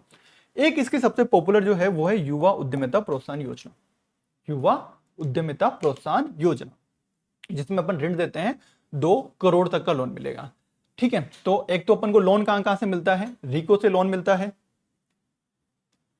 रिको से लोन मिलता है, और लोन कहां से मिलता है, आरएफसी से लोन मिलता है। आरएफसी आज की बॉडी नहीं है, 1955 से काम करी, वहां से अपन को लोन मिलता है, ठीक है। अब इसकी खूब सारी स्कीम चलती है, अपन को याद नहीं रखनी है। एक सबसे इंपॉर्टेंट जो स्कीम है, युवा उद्यमिता प्रोत्साहन योजना, ठीक है। तो ये चीज है, तो सबसे पहले किसको देख लेते हैं, युवा उद्यमिता प्रोत्साहन योजना, ठीक है। तो भाई आ जाओ, युवा उद्यमिता प्रोत्साहन योजना।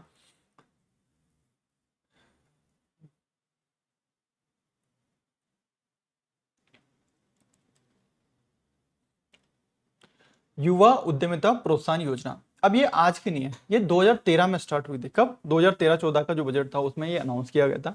उसमें यही था कि 2 करोड़ तक का आप लोन लो, आप कोई 45 से के कम उम्र के युवा हो, आप इंडस्ट्री खोलना चाहते हो, मुख्यमंत्री, मैंने क्या बोला, युवा, सॉरी मुख्यमंत्री नहीं, युवा उद्यम प्रोत्साहन योजना, युवा उद्यम प्रोत्साहन योजना, यही इसका नाम है, युवा उद्यम प्रोत्साहन योजना। युवा हो तो 45 साल से कम का हो, उद्यम खोलना चाहते हो तो आपको उस पर इंटरेस्ट पे छूट मिलेगी। तो इसमें 2 करोड़ तक का लोन मिलता है, पहली बात 2 करोड़ तक का लोन मिलता है, और कितने परसेंट की छूट होती है, 6% की, बस और कुछ याद नहीं रखना। 2 करोड़ का लोन है, 6% की छूट है, 2013 में स्टार्ट हुआ था, ठीक है। और 2013 में ऐसा बोला था कि हम 1000 यूनिट को टारगेट करेंगे, कि 1000 यूनिट को हम ये 2-2 करोड़ तक के लोन देंगे। तो टारगेट कितना था भाई, 1000 यूनिट इसका टारगेट था, 6% का लोन मिलता है। और युवा कौन इसमें, जो भी 45 साल से कम का है, ठीक है। तो खत्म है। और इस स्कीम को लोन चलाता कौन है, चलाता भाई आरएफसी है, चलाता कौन है, आरएफसी। तो ये तो हो गई खत्म, एक स्कीम तो अपने ऐसे खत्म होगी। युवा उद्यम प्रोत्साहन योजना तो क्या है भाई, युवा वित्तीय सहायता पढ़ रहे थे, पैसों की सहायता कैसे मिलती है, तो उसी में लोन रिको देता है, एक आरएफसी देता है। तो आरएफसी की भी एक सबसे पॉपुलर स्कीम है युवा उद्यम प्रोत्साहन योजना, जो अपन ने देख ली, युवा उद्यमिता प्रोत्साहन योजना, उद्यम नहीं, उद्यमिता प्रोत्साहन योजना, युवा उद्यमिता प्रोत्साहन योजना। 2 करोड़ तक का लोन मिलता है, 6% की सबवेंशन मिलती है, और आपको 1 से 1000 यूनिट को टारगेट किया गया था, आरएफसी इसको चलाता है, एक स्कीम होगी। इसके अलावा आपके जो इकोनॉमिक सर्वे है, आपका इकोनॉमिक रिव्यू जो है, उसके अंदर 3 स्कीम दे रखी है, उसमें से एक तो यही मैंने आपको बता दी, उसके अलावा 2 स्कीम और दे रखी है, ठीक है। वो 2 स्कीम अपन देखते हैं, इसमें से सबसे पहले अपन देख लेते हैं मुख्यमंत्री युवा स्वरोजगार योजना, ठीक है।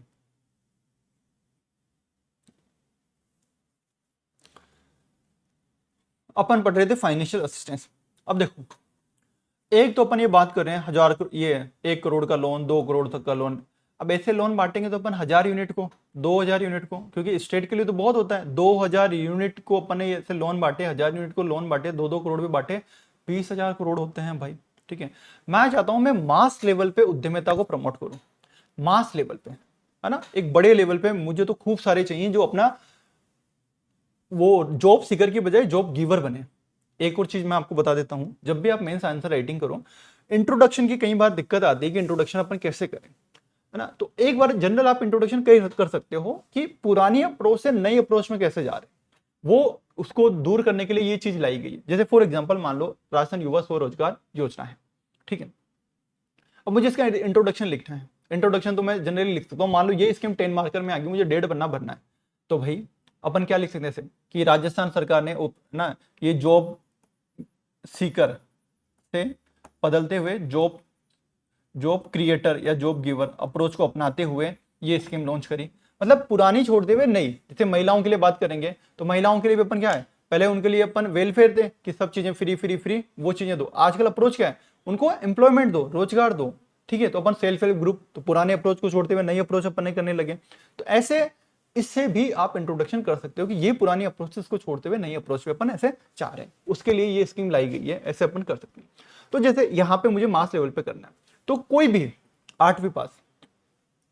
8वीं पास उद्योग धंधा खोल सकता है, ठीक है। मैंने आईटीआई कर ली है, मैं आईटीआई भी हो सकता हूँ, मैंने बीए किया हो, मैंने बीटेक करी हो, मैंने पीएचडी करी हो, कोई फर्क नहीं पड़ता। 8वीं पास के ऊपर सारे रोजगार, सारे युवा हैं वो एलिजिबल हैं, किसके लिए? मुख्यमंत्री युवा स्वरोजगार योजना, ठीक है। तो मैं क्या चाहता हूं, इसमें नाम से समझ में आ रहा होगा कि मैं चाहता हूं ये जॉब सीकर की बजाय जॉब गिवर बने, ठीक है। ये स्वरोजगार करें, सेल्फ एम्प्लॉयमेंट करें, ठीक है। तो इनको अपन क्या करते हैं, ऐसे जो युवा हैं जो 8वीं पास से हैं, 8वीं पास से आगे कितने भी पढ़े लिखे हो अपन को फर्क नहीं पड़ता, इनको अपन चाहते हैं कि इनको कुछ पैसा वैसा दें, थोड़ा बहुत एक मुश्त पैसा दें, ताकि ये अपना छोटा मोटा काम धंधा स्टार्ट कर सकें, छोटा एक व्यवसाय शुरू कर सकें। इसके लिए अपन करते हैं, तो इसमें अपन इनको सूक्ष्म उद्यमी बनाने की कोशिश करते हैं,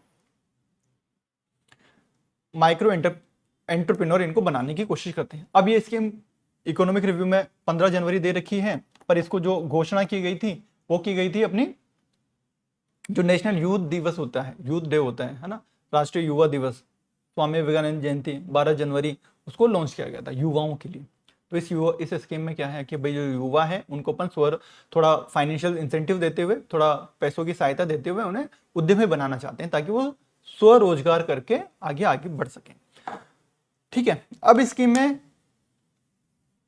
पहले तो दो पार्ट है इसके दो पार्ट क्या हैं, एक तो जो कम पढ़े लिखे लोग हैं उनके लिए, एक दो जो थोड़े से ज्यादा पढ़े लिखे हैं उनके लिए, ठीक है। कम पढ़े लिखों के लिए अलग कम फायदे होंगे, ज्यादा पढ़े वालों के लिए थोड़े ज्यादा फायदे होंगे। ये इस तरह से है कि उनके लिए लोन भी आप ज्यादा ले सकते हो। 8वीं पास लोन लेने जाए तो बैंक वाला थोड़ा कम देगा, कोई आईटी का कोई जो बीटेक करके लोन लेना जाए तो उसको थोड़ा बैंक वाले ज्यादा दे देंगे। तो ये है, तो यहाँ पे लोन देते हैं। अब लोन पे क्या मिलेगा, इंटरेस्ट सब्सिडी। अब जनरली अपन बोलते हैं ना, जैसे अपन ने भीमराव अंबेडकर वाली स्कीम की बात करी है ना, दलित आदिवासी उद्यम प्रोत्साहन 976। अभी अपन ने युवा उद्यमिता प्रोत्साहन की बात करी 6%। यहां पे ब्याज की छूट, क्या पूरा ब्याज ही माफ है, फुल इंटरेस्ट फ्री लोन मिलेगा आपको, ठीक है, फुल इंटरेस्ट फ्री मिलेगा। तो भाई इंटरेस्ट फ्री तो हो गया, मेरे लोन की गारंटी कौन देगा? तो लोन की गारंटी देने का काम किसका? सीजीटी एमएसएमई का। तो सीजीटी एमएसएमई जो भी फीस रहता है वो भी आपकी पूरी रिम्बर्स, फुल रिम्बर्स। लोन कोई रेट नहीं लगती, मूलधन चुकाना है, ठीक है। जो रेट लगती, जो उस पर गारंटी फीस देनी पड़ती है वो भी पूरी माफ। तो गारंटी, बिना गारंटी का ऋण हो गया, ठीक है। उसके अलावा मार्जिन मनी असिस्टेंट, जो थोड़ा बहुत पैसा आपको मिलाना पड़ता है, उसमें भी सरकार 10% ऑफ लोन अमाउंट आपको दे देगी, ठीक है। आपका लोन जो भी हो रहा है उसमें सरकार आपको लोन अमाउंट मिलाएगी, ठीक है।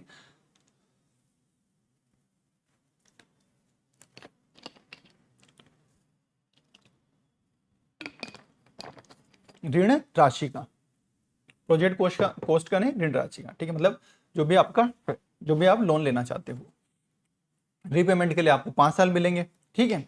और कौन कौन से एलिजिबल सेक्टर हैं, ये सब एलिजिबल है, मैन्युफैक्चरिंग, सर्विस, ट्रेड, ये सब है, ठीक है। तो इसमें अपन क्या है, मास स्केल पे यूथ सेल्फ एम्प्लॉयमेंट अपन प्रमोट करना चाहते हैं। अब मैंने आपको बता दिया कि इसमें क्या है, 2 तरह की चीजें हैं।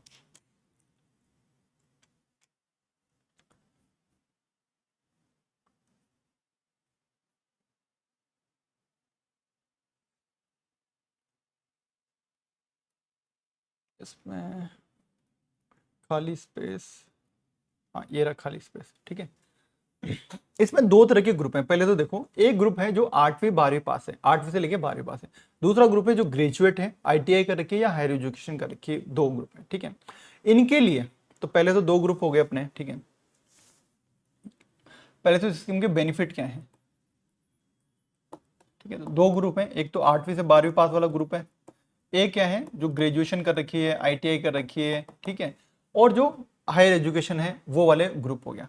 अब ये कोई बिजनेस खोलना चाहते हैं तो इसमें इनको कितना लोन मिलेगा वो अपन बात कर लेते हैं, ठीक है। तो मैं अगर कोई सर्विस में, कोई ट्रेड में ऐसा कोई बिजनेस खोलना चाहता हूँ, सर्विस ट्रेड में मुझे कोई, है ना, ये मुझे मॉल में कोई दुकान खोलनी है, ठीक है, मुझे कोई कंप्यूटर का धंधा स्टार्ट करना है, तो सर्विस ट्रेड का मुझे करना होगा, तो मैं यहाँ पे लोन ले सकता हूँ। तो मुझे कितना लोन मिलेगा? अगर मैं 8वीं पास हो तो 3.5 लाख तक का लोन मिलेगा। यही लोन मुझे यही लोन अगर मैं आईटीआई पास हूँ, आईटीआई कर रखी है मैंने, मैं ग्रेजुएशन हूँ, तो मुझे कितने तक का मिल जाएगा? 5 लाख, 7.5 लाख, सॉरी 5 लाख तक का। यही लोन मुझे 5 लाख तक का मिल जाएगा, ठीक है। तो ये चीज हो गई। अगर मैं मैं मैन्युफैक्चरिंग में कुछ इंडस्ट्री लगाना चाहता हूँ, मैं बोलूंगा कि यार मैं तो बिस्लेरी वाली पानी की बोतल बनाने की फैक्ट्री खोलूंगा, मैं तो बर्फ की फैक्ट्री खोलूंगा, कुछ मैन्युफैक्चरिंग में मैं कुछ बना रहा हूँ, कुछ प्रोडक्ट बना रहा हूँ, तो मुझे ये जो लोन मिलेगा वो ये देंगे 7.5 लाख तक का, और ये जो ग्रेजुएट है इनके लिए मिलेगा 10 लाख तक का। ठीक है, मैन्युफैक्चरिंग में 7.5 और 10 लाख तक का। एक तो मुझे लोन हम मिल गया। अब ये जो लोन मिला है इसमें क्या कंपोनेंट था, क्या कंपोनेंट बताया मैंने, इंटरेस्ट फ्री। एक तो फायदा क्या है मेरा, एक जो चीज मैं बोल रहा हूं वो चीज है कि ये सब लोन कैसा है, ये सब लोन कैसा है, इंटरेस्ट फ्री। ठीक है, इंटरेस्ट फ्री। दूसरी मैंने क्या बोला, जो मेरी सीजीटी एमएसएमई की फीस लगेगी, credit guarantee trust for micro small enterprises, ऐसे करके कुछ नाम है इसका, क्रेडिट गारंटी ट्रस्ट फंड ऐसे करके कुछ नाम आता है। इस पे पूरी फीस क्या हो जाएगी, रिम्बर्स, प्रतिपूर्ति, क्या हो जाएगी, प्रतिपूर्ति। ठीक है, एक मैंने आपको बताया मार्जिन मनी की असिस्टेंस मिलती है। ठीक है, मार्जिन मनी की सहायता। तो ये जो है लोन जो भी मैं लूंगा इसका, इस वालों को मार्जिन मनी की 10% मार्जिन मनी मिलती है, इनको भी जो भी लोन लेंगे उसका 10% मार्जिन मनी मिलेगी, खुद का जो थोड़ा मिलाना होता है उसमें सरकार दे देगी। तो मार्जिन मनी कितनी मिल सकती है, इधर इनको मैक्सिमम मिल सकती है 35,000 रुपए तक, कितनी, अधिकतम 35,000 तक, और इनको मिलेगी अधिकतम 50,000 तक, 50,000। ये इनका फायदे हैं। तो ये इस स्कीम में ये फायदे मिलते हैं। ठीक है, तो मुख्यमंत्री, इसका नाम क्या है, मुख्यमंत्री युवा स्वरोजगार योजना। समझ में आया क्यों। अब इसमें आप बोलोगे 10 लाख का लोन क्यों दे रहे हैं भाई, क्योंकि मास लेवल पे टारगेट रखा गया है कि हर साल हम 1 लाख यूथ को लोन देंगे, 1 लाख यूथ को अपन एंटरप्रेन्योर बनाएंगे, माइक्रो एंटरप्रेन्योर बनाएंगे, सूक्ष्म वाला क्या बोलते हैं, उद्यमी अपन उनको बनाएंगे, ताकि ये सरकारी नौकरी की तैयारी छोड़ें या काम धंधा करें तो अच्छी बात है। ठीक है, तो अपन इसे हर साल क्या चाहते हैं, 1 लाख यूथ चाहते हैं, 1 लाख लोगों को, इसीलिए 10-10 लाख का है। 1 लाख लोगों को आप 10-10 लाख दे सकते हो, 1 लाख लोगों को 10-10 करोड़ नहीं दे सकते, इतना तो आपका फंड नहीं है, 1-1 करोड़ नहीं दे सकते। तो 10 लाख तक, वो भी अधिकतम है 3.5 लाख से 10 लाख तक का मिलता है लोन। लोन तो कितना मिलता है, अपन ने क्या देखा, 3.5 लाख से 10 लाख तक का, 3.5 लाख से मैक्सिमम 10 लाख तक का लोन मिलता है। 3.5 लाख से, तो इसमें स्कीम में फीचर मिनिमम कितना हो, 8वीं पास हो। लोन कितना मिलेगा, मिनिमम 3.5 लाख से आपको 10 लाख तक का लोन मिल जाएगा, इससे ज्यादा नहीं मिलेगा। सर्विस सेक्टर में, ट्रेड में, मैन्युफैक्चरिंग में मिलेगा, अलग अलग है। इसके साथ आपको उस पर इंटरेस्ट फ्री है, कोई क्रेडिट गारंटी फीस नहीं देनी, और ऊपर से मार्जिन मनी जो है वो भी सरकार आपको सपोर्ट करेगी, 10% जो भी आपका है। ठीक है, ये चीज आपको कौन से स्कीम के अंदर है, ये मुख्यमंत्री युवा स्वरोजगार योजना। ठीक है, तो मुख्यमंत्री युवा स्वरोजगार योजना क्लियर है क्या आपको।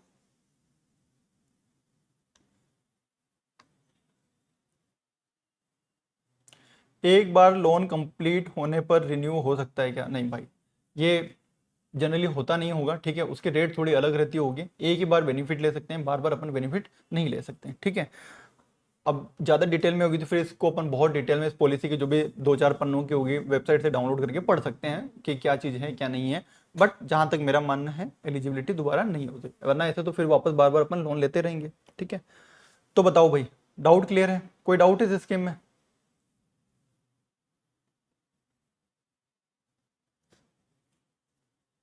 क्लियर हुई मुख्यमंत्री। तो अभी तक अपन ने लोन, वित्तीय सहायता पढ़ रहे थे कि इंडस्ट्री के लिए कहाँ कहाँ से पैसा आ सकता है खोलने के लिए, कहाँ कहाँ से आ सकता है। तो भाई मैं रिको से लोन ले लूँ, ठीक है, मैं आरएफसी से लोन ले लूँ, तो आरएफसी की सबसे पॉपुलर युवा उद्यमिता प्रोत्साहन योजना, 2 करोड़ तक का लोन देते हैं, 6% की सब्सिडी मिलती है, 45 साल से कम का युवा होना चाहिए, और ऐसे 1000 यूनिट को बोला गया था, 2013 में बोला गया था। ठीक है, ये है।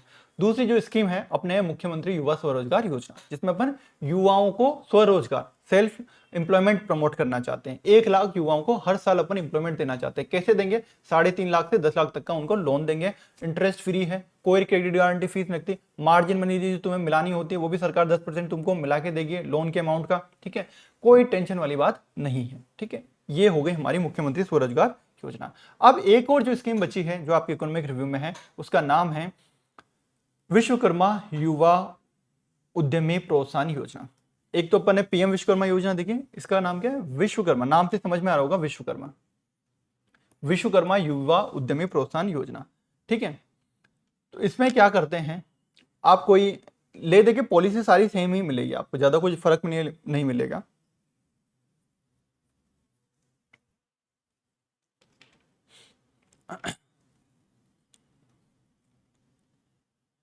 मुख्यमंत्री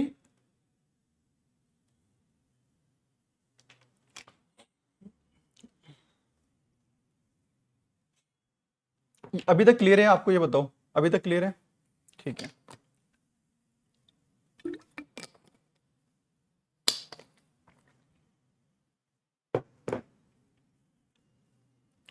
विश्वकर्मा युवा उद्यमी प्रोत्साहन योजना, इसमें क्या करते हैं? पहले तो ये मुख्यमंत्री युवा स्वरोजगार योजना मैंने बता दी, आपके इकोनॉमिक में 15 जनवरी दे रखा है, घोषणा कब हुई थी? 12 जनवरी को। ठीक है, हो सकता है नोटिफाई उस तारीख से हो, 12 जनवरी को इसकी घोषणा उस टाइम पे करी थी। कंफ्यूज मत होना, है ना, जब प्रीलिम्स में कोई क्वेश्चन आ जाए। विश्वकर्मा युवा उद्यमी प्रोत्साहन योजना, इसमें क्या है? इसमें भी वही एमएसएमई को प्रमोट कर रहे हैं, छोटी इंडस्ट्रीज के लिए अपन प्रमोट कर रहे हैं। तो नई करना है आपको, पुरानी इंडस्ट्री को एक्सपेंड करना है, मैन्युफैक्चरिंग में हो चाहे सर्विस सेक्टर में हो, जो भी युवा 18 से 45 साल के होंगे उसके लिए स्कीम है। तो लोन, मैं हूँ कोई नई इंडस्ट्री खोलना चाहता हूँ, मुझे लोन चाहिए, तो लोन चाहिए तो भाई लोन इस पर मिलेगा, और उस पर सब्सिडी मिलती है जनरली, वही ब्याज का अनुदान मिलता है, ब्याज की छूट मिलती है। तो अगर 1 करोड़ तक का लोन है तो 8%, 1 से 2 करोड़ का है तो 7%, और 1 करोड़ में 1 करोड़ तक, सॉरी, अगर आप SC ST विकर या गांव वाले या फिर कोई है ना कारीगर कम्युनिटी से बिलोंग करते हो, जैसे विश्वकर्मा अपन ने नाम दे रखा है ना, तो उनसे बिलोंग करते हो तो आपको एडिशनल 1% क्या मिलेगी? छूट मिलेगी। ठीक है, विश्वकर्मा युवा उद्यमी प्रोत्साहन योजना। ठीक है, युवा उद्यमी, और वो कौन सी थी? युवा उद्यमिता प्रोत्साहन योजना। युवा उद्यमिता प्रोत्साहन योजना, ये है युवा उद्यमी प्रोत्साहन योजना, इसके आगे लगा हुआ है विश्वकर्मा। ठीक है, ये कांग्रेस, ये पुरानी सरकार की है और ये नई सरकार वाली। ठीक है, इसमें भी ले दे के बेनिफिट वही थे, तो ज्यादा अट्रैक्टिव आज की तारीख में ये चली थी है। ठीक है, इस स्कीम में ये RFC चलाता है। ठीक है, ये RFC चलाता है। 8% की छूट मिलेगी 1 करोड़ तक, 1 से 2 करोड़ तक 7% की छूट मिलेगी, बाकी एडिशनल 1% की छूट और मिल जाएगी अगर आप SC ST से बिलोंग करते हो, ताकि सब बराबर है। बराबर क्यों नहीं? देखो मैंने क्या बोला था, भीमराव अंबेडकर वाली स्कीम, वहां पे कितनी छूट मिलती थी? 9%। अगर मैं यहाँ 8% दूं और वहां पे SC ST के लिए भी 8 दूं और वहां 9 मिल जाए, तो वो स्कीम भी बराबर है। तो भाई स्कीम तो वही सेम ही है, पैसे तो सरकार को ही देने हैं, तो यहाँ पे 1% एडिशनल मिल जाएगा, तो ऑटोमेटिकली क्या हो गया? 9% हो गया। तो ऐसा है, 976 था, लोन अमाउंट थोड़ी कम थी। ठीक है, 25 लाख तक, फिर 25 से 5 करोड़, फिर 5 करोड़ से 10 करोड़, मोटा मोटा बता रहा हूं मैं, 10 करोड़ तक उधर 5 7 5 8 7 थी, कितनी थी? 5, सॉरी 976, 976, 976 थी। ठीक है, 976, इधर कितनी है? 8 7। ठीक है, 976 उधर थी, इधर क्या है? 25 लाख तक, 25 लाख से 5 करोड़, 5 करोड़ से 10 करोड़, 10 करोड़ तक 6 मिलती थी। ठीक है, यहाँ पे 10 करोड़ तक मिलती है, यहाँ तो सिर्फ क्या है, मैक्सिमम 2 करोड़ तक मिलेगा। तो 2 करोड़ तक का लोन मिलेगा। और क्या रहेगी अपने विश्वकर्मा युवा उद्यमिता प्रोत्साहन योजना में? इसमें क्या बेनिफिट रहेंगे भाई?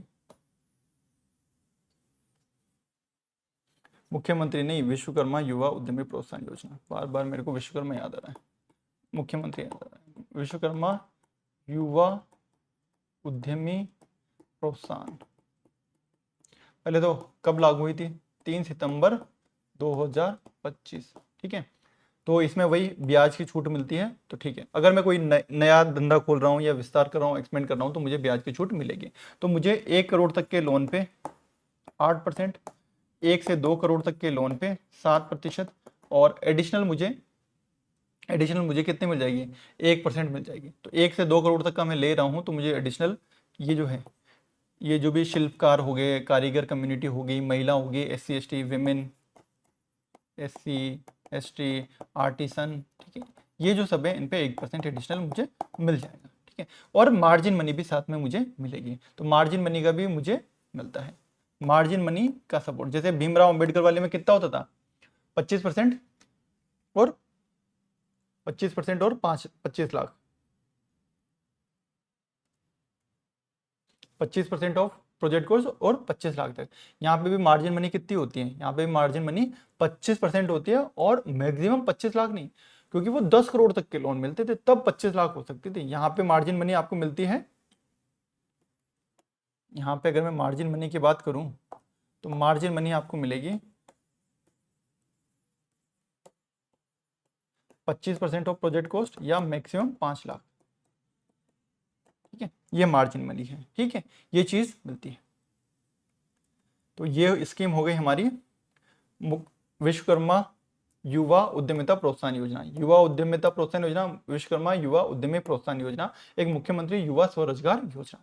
यहाँ पे भी माइक्रो एमएसएमई है, यहाँ पे यूथ सेल्फ एम्प्लॉयमेंट को प्रमोट करना चाहते हैं, यहाँ पे इंडस्ट्रियल यूनिट वही, यहाँ पे 2 करोड़ तक का लोन मिलता है, यहाँ पे भी 2 करोड़ तक का लोन मिलता है। यहाँ पे छूट कितनी मिलेगी? 1 करोड़ तक 8%, 1 से 2 करोड़ 7%, एडिशनल 1% स्पेशल कैटेगरी के लिए। यहाँ पे कोई स्पेशल कैटेगरी की छूट नहीं, 6%। यहाँ पे तो ब्याज ही नहीं लगता है। यहाँ पे मार्जिन मनी 25% है, यहाँ पे मार्जिन मनी 10% है, 35 से 50, यहाँ पे 5 लाख तक। यहाँ पे कुछ स्पेसिफाई नहीं है। यहाँ स्पेशल बेनिफिट ये है, ये 1% एडिशनल इनके लिए हो गया, women, SC ST, rural artisan, इनके लिए सीजीटीएमएससी की फीस सारी माफ हो गई। और ये जनरल बातें, ये 1000 यूनिट का टारगेट था और ये 1 लाख यूथ को अपन टारगेट कर रहे हैं। ठीक है, तो ये 3 स्कीम चलती है जो प्रीलिम्स में पूछी जा सकती है। ठीक है, अब इसमें कोई डाउट है क्या किसी को? फिर अपन आगे बढ़ते हैं। ठीक है, अब अपना फाइनेंशियल असिस्टेंस हो गया।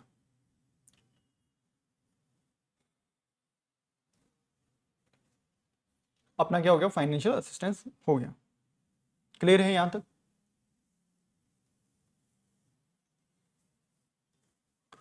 क्लियर है?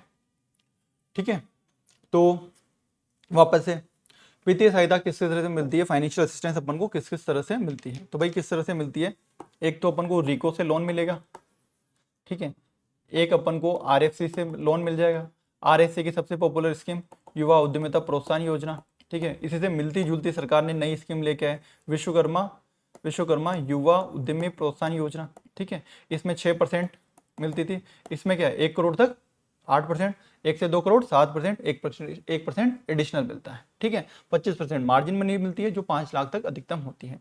फिर एक और स्कीम चलती है स्वरोजगार को प्रमोट करने के लिए, मास एम्प्लॉयमेंट को, हर साल 1 लाख लोगों को अपन रोजगार दे सकें। 8वीं पास होना चाहिए, 3.5 से 10 लाख तक का आपको लोन मिलेगा। ठीक है, ये 3 स्कीम है मुख्यमंत्री युवा स्वरोजगार योजना, जिसका नाम दे दिया अपन ने मुख्यमंत्री युवा स्वरोजगार योजना। ठीक है, ये चीज है। अब अपन चलते हैं पीवाईक्यू। बिल्कुल, मैं अभी सारे पीवाईक्यू आपको करवा दूंगा। ठीक है, अभी इसी सेशन में अपन कर लेंगे। प्रीलिम्स वाले पीवाईक्यू अपन कर लेंगे। कौन से पीवाईक्यू बोल रहे हो आप? प्रीलिम्स वाले तो मैंने एक पूरा वो इसमें कर रखा है, जिसको मैं अभी ओपन कर दूंगा। ठीक है, सारे आपको पता चल जाएंगे कि सारे पीवाईक्यू डुएबल आते हैं। ठीक है, कौन से पीवाईक्यू की बात कर रहे हैं आप? एक बार मुझे थोड़ा कंटेक्स्ट बता देंगे तो थोड़ा अच्छा रहेगा मेरे लिए।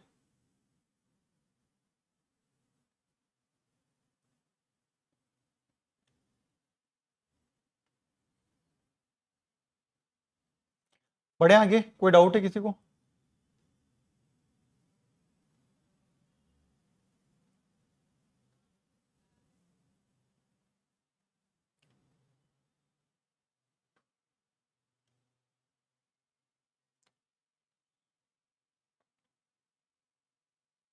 पीवाईक्यू मैं उसको कल दिखा दूंगा, है ना। एक मैंने पूरे सारे एग्जाम के एक्सटेट कर लिए हैं और उनसे अपन करेंगे। ठीक है, कोई डाउट है किसी को अभी तक?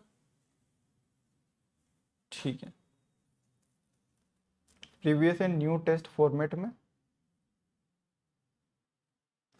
प्रीलिम्स के पीवाईक्यू अपन कल डिस्कस कर लेंगे। अभी अपना एक्सपोर्ट वाला टॉपिक बचा हुआ है। ठीक है, तो वो एक्सपोर्ट हो जाएगा, तब इससे रिगार्डिंग जितने भी पीवाईक्यू अपन सारे जितने भी आरपीएससी के एग्जाम में आए वो तो अपन कर लेंगे। ठीक है, और मेंस वाले पीवाईक्यू जिसमें आए हैं वो मैंने चैप्टर के स्टार्टिंग में आपको बताए थे।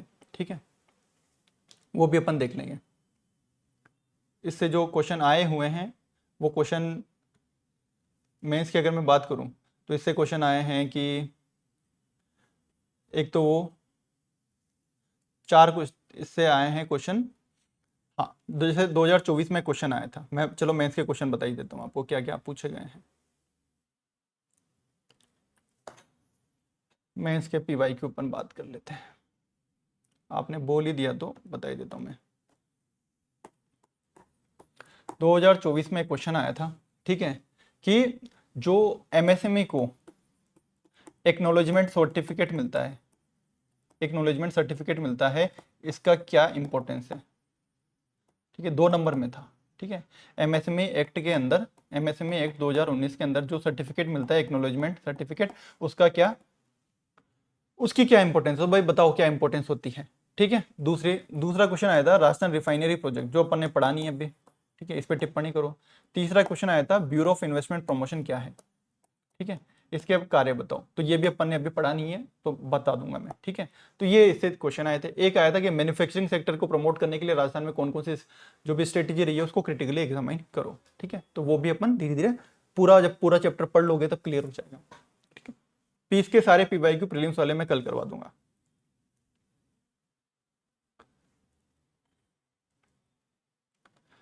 तो भाई कमेंट में बताओ मुझे क्या फायदा होता है एक्नॉलेजमेंट सर्टिफिकेट का एमएसएमई को, क्या इंपॉर्टेंस है इसकी, कमेंट करके बताओ। अब अपन आगे चलते हैं मार्केटिंग सपोर्ट, कि जो इंडस्ट्री है, इंडस्ट्री के जो प्रोडक्ट हैं उनको कैसे अपन आगे बढ़ाएं। जैसे मान लो कोई अपन ने कोई एग्रो फूड प्रोसेसिंग इंडस्ट्री डाली।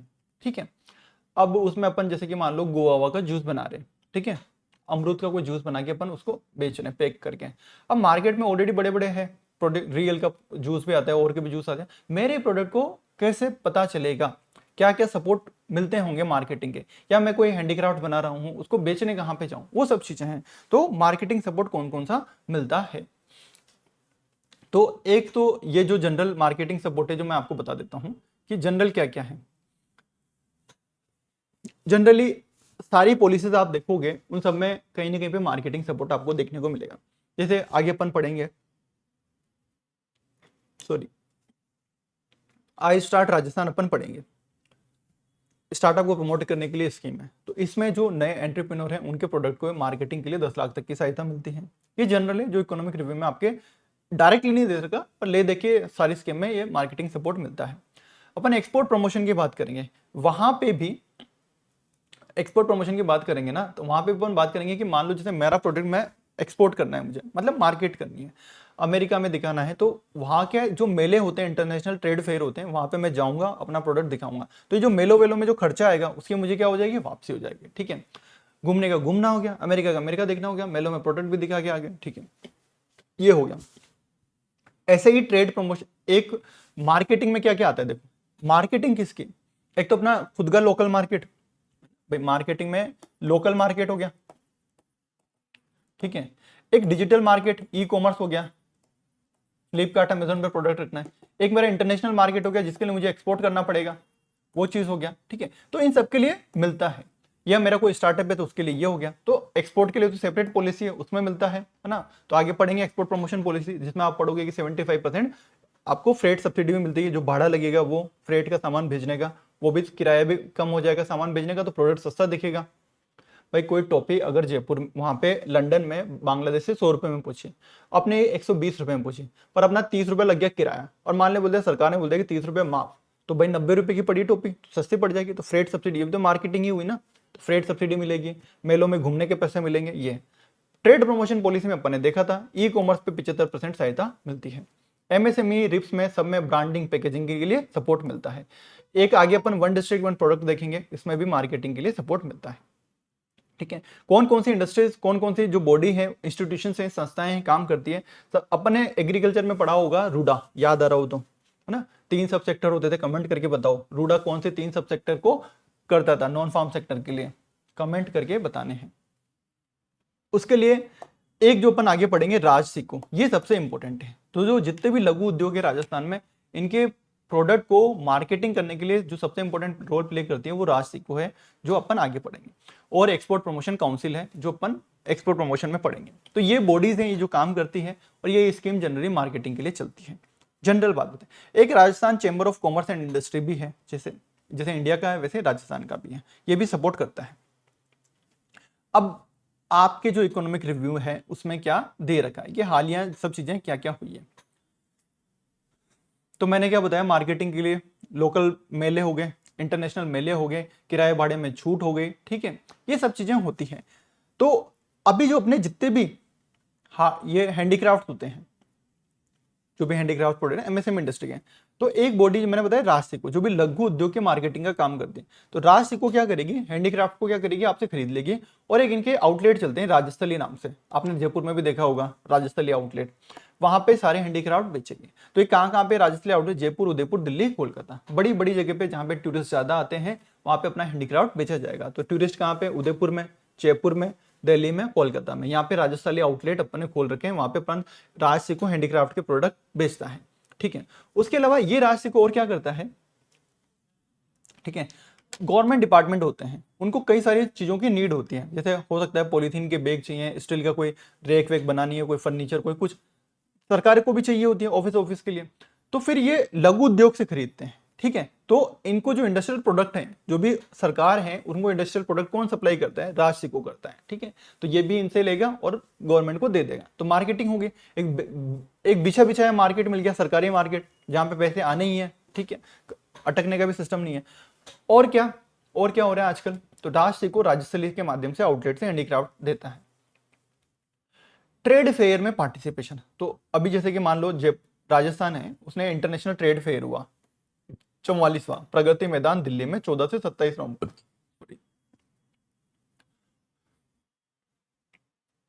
तो उसमें भी हमने पार्टिसिपेट किया, हमारे प्रोडक्ट दिखाए होंगे। ठीक है, हैंडीक्राफ्ट वालों ने हैंडीक्राफ्ट के दिखाए होंगे ये सब। तो राजस्थान का एक डेलीगेशन गया होगा और वो अपने प्रोडक्ट दिखाए होंगे। तो वहां पे जो हमारा पवेलियन होगा, हमारा जो एरिया होगा, उसने गोल्ड मेडल जीता था, एक भारत श्रेष्ठ भारत थीम पे। ज्यादा कुछ चीज नहीं है, मार्केटिंग के लिए बस बात यह है कि हमने इंटरनेशनल ट्रेड फेयर में भी पार्टिसिपेट करते हैं। और मार्केटिंग में जो छोटे लघु उद्योग होते हैं, कुटीर उद्योग होते हैं, ग्रामीण कुटीर उद्योग, जैसे खादी वादी का जो काम करते हैं, तो इनके जो प्रोडक्ट होते हैं, इनके मार्केटिंग के लिए क्या, तो भाई हमारे पास है खादी एवं ग्राम उद्योग बोर्ड है, khadi and village industries board है। उसका काम ही क्या है, जो खादी के प्रोडक्ट होते हैं उनको डिस्काउंट पे बेचना, ताकि मार्केटिंग हो। थोड़े महंगे रहते हैं, थोड़ा मार्केटिंग हो।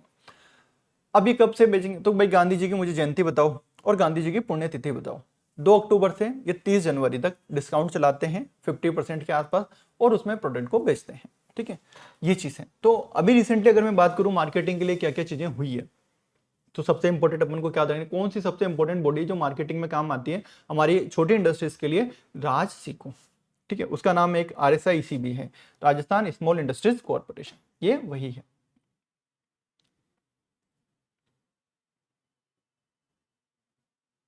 ठीक है, तो राजस्थान लघु उद्योग निगम, RSIC, राजस्थान लघु उद्योग निगम, राजसिको। ठीक है, तो राज्यस्तरीय के माध्यम से ये हस्तशिल्प का विपणन करेगा, मार्केटिंग करेगा, अंतर्राष्ट्रीय मेलों में पार्टिसिपेट करते हैं। खादी एवं ग्रामोद्योग बोर्ड है, ये डिस्काउंट चलाता है ना, 2 अक्टूबर से 30 जनवरी के बीच में। ठीक है, अब जैसे RFC पढ़ा था, वहीं से जैसे राजसिको को भी थोड़ा सा देख लेते कि राजसिको भी एक बहुत बड़ा रोल प्ले करता है MSME के प्रोडक्ट के लिए, क्या क्या काम करता है ये। तो मैंने आपको बताया कि जैसे मान लो ये जो छोटे उद्योग होते हैं, जो भी स्मॉल स्केल की इंडस्ट्री होती है ना, SSI बोलो या माइक्रो स्मॉल मीडियम एंटरप्राइजेस हो गए, इनको जो रॉ मटेरियल चाहिए है ना, तो ये बल्क में सप्लाई कर रॉ मटेरियल चाहिए। ठीक है, अब यह छोटी छोटी इंडस्ट्री, किसी को स्टील है ना 2 टन चाहिए, किसी को कितना चाहिए, क्या क्या है। ठीक है, किसी को सर ये चाहिए, किसी को क्या है, तो ये रॉ मटेरियल परचेज कराने में इनकी हेल्प करता है, बल्क में खरीदवा देता है ताकि सस्ता पड़ जाए। तो इनके लिए रॉ मटेरियल में हेल्प करेगा, इनके जो प्रोडक्ट होंगे इनको बेचने में काम करेगा। तो एक जैसे हैंडीक्राफ्ट के प्रोडक्ट होंगे उनके लिए क्या देख लिया, राजस्थली देख लिया, और एक इनके लिए गवर्नमेंट के जो जरूरत होती है वो प्रोडक्ट भी ये खरीद देता है। तो रॉ मटेरियल की सप्लाई कर देगा, है ना, कच्चे माल की आपूर्ति करता है ना, स्टील, आयरन, प्लास्टिक, ये विपणन में सहायता देगा, जो सरकारी विभाग या सार्वजनिक क्षेत्र के जो उपक्रम है उनमें थोक में उत्पादों की आपूर्ति करवा देगा। ये चीज हो गई। ये जो हैंडीक्राफ्ट के और रिटेल के प्रोडक्ट हैं, हस्तशिल्प, इनको राजस्थली शोरूम में बेच देगा। ठीक है, और जहाँ पे GI टैग के भी मिलते हैं, 1 डिस्ट्रिक्ट 1 प्रोडक्ट वाले भी मिलते हैं। ठीक है, ये सब चीजें हैं। और 1 डिस्ट्रिक्ट 1 प्रोडक्ट के प्रोडक्ट जो बनते हैं उनको भी मार्केटिंग करने का काम ये भी करता है। ठीक है, ये चीज है। इसके अलावा जो जयपुर का अपने इंलैंड कंटेनर डिपो देखे थे, जो ड्राई पोर्ट देखे थे, कहाँ कहाँ पे थे, भीलवाड़ा, याद करो, भीलवाड़ा, जयपुर, जोधपुर। ठीक है, ये जो ड्राई पोर्ट थे, इसमें जो जयपुर वाला है उसको हैंडल करने का काम भी ये करता है। ठीक है, हैंडीक्राफ्ट और स्मॉल इंडस्ट्री के एक्सपोर्ट के लिए। उसके अलावा अभी इन्होंने जो ये चीजें करते हैं, एयर कार्गो भी करते हैं, मतलब कुल मिला के स्मॉल इंडस्ट्री एमएसएमई के प्रोडक्ट के मार्केटिंग का काम करते हैं। सरकार को बेच दिया, इनके लिए कच्चा माल लिया है, आगे राजस्थली से बेच दिया, एयर कार्गो से बाहर भेज दिया। ये जो मार्केटिंग का काम है राष्ट्र को करवाता है। तो इन्होंने ये जो सिस्टम है, इन्होंने क्या बोला कि इनमें दिक्कत आती है तो एक ऑनलाइन सिस्टम सॉफ्टवेयर टाइप का बना लिया जिसका नाम है सरल। ये याद नहीं रखना है, जस्ट बता रहा हूँ, काम की चीज नहीं है। तो एक सरल प्लेटफॉर्म इन्होंने अभी बनाया है जिससे ये सारी चीजें कर सके। इन्वेंट्री मैनेजमेंट हो गया, बिल विल बनाना हो गया, ये सब कर सके। तो ये राष्ट्र को है, ये बनी थी जून 1961 में, सॉरी जून 1961। हाँ, और जो आरएफसी कब बना था भाई, कमेंट करके बताओ आरएफसी कब बना था, आरएफसी कब बना था, कमेंट करके बताओ। ठीक है, लेदर वूल माइनर मिनरल, ठीक है, गुड। स्टोन नहीं था यार, ठीक है, स्टोन नहीं था। तो आरएफसी कब बना था, 1955 में, जनवरी 1955 में। ये कब बना है राष्ट्र को, 1961 में। तो पुरानी बॉडीज हैं, अपन गवर्नमेंट स्कीम और ये सब अभी पढ़ते रहते हैं, पर ये पुराने शुरू से इंस्टीट्यूशन बने हुए हैं जो काम करते थे। आरएफसी लोन देने का काम करता है, ये मार्केटिंग का काम करता है छोटी इंडस्ट्रीज का, राष्ट्र को, जिसको आरएसआईसी भी अपन बोलते हैं, Rajasthan small industries corporation, Rajasthan लघु उद्योग निगम भी अपन बोलते हैं। ये हो गया। अब अपना चलता है Rajasthan khadi and village industries board.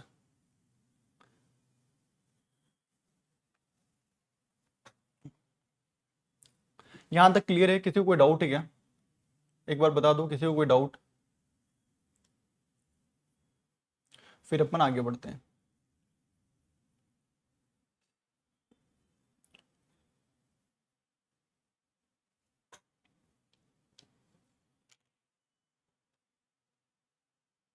Good good good good, 1955। Rajasthan khadi, ये भी अपन ने देखा था मार्केटिंग का काम करता है। तो मार्केटिंग में राष्ट्र को है, और खाद्य प्रोडक्ट की मार्केटिंग का काम कौन करता है, अपना Rajasthan khadi village industries board, Rajasthan khadi एवं ग्राम उद्योग बोर्ड।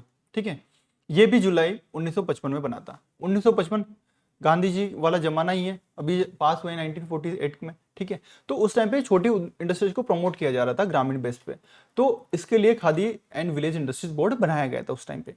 ठीक है, काम क्या है, विलेज इंडस्ट्रीज जो होती है उनको प्रमोट करना, ठीक है, और खादी को प्रमोट करना। कुल मिला के इसमें ये क्या होता है कि ये एक स्कीम चलाते हैं, इंपॉर्टेंट है जो अपन आगे पढ़ेंगे।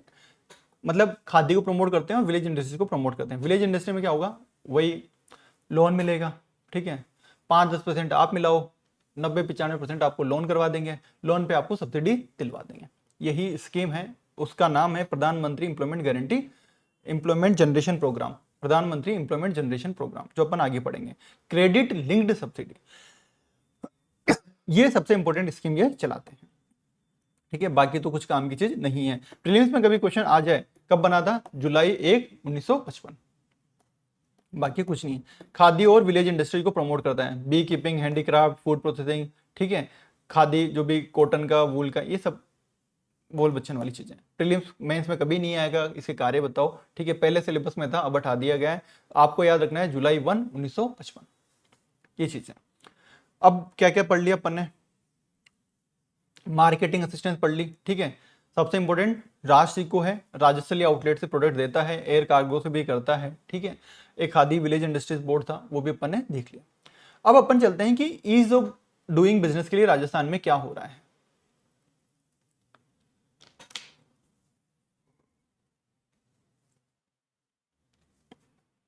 व्यापार सुगमता के लिए राजस्थान में क्या हो रहा है।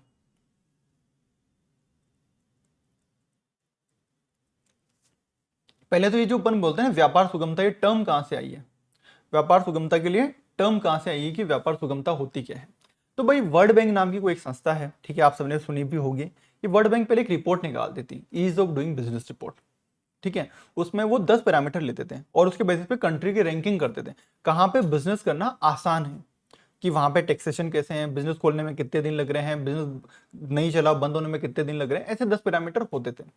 पर उसमें थोड़ी सी रिपोर्ट में इन्फ्लुएंस था, है ना, जो भी वर्ल्ड बैंक को थोड़ा सा इन्फ्लुएंस करते हैं बड़ी बड़ी कंट्रीज जो है, थोड़ा सा तालमेल, वो हेरफेर देखने को मिलता था।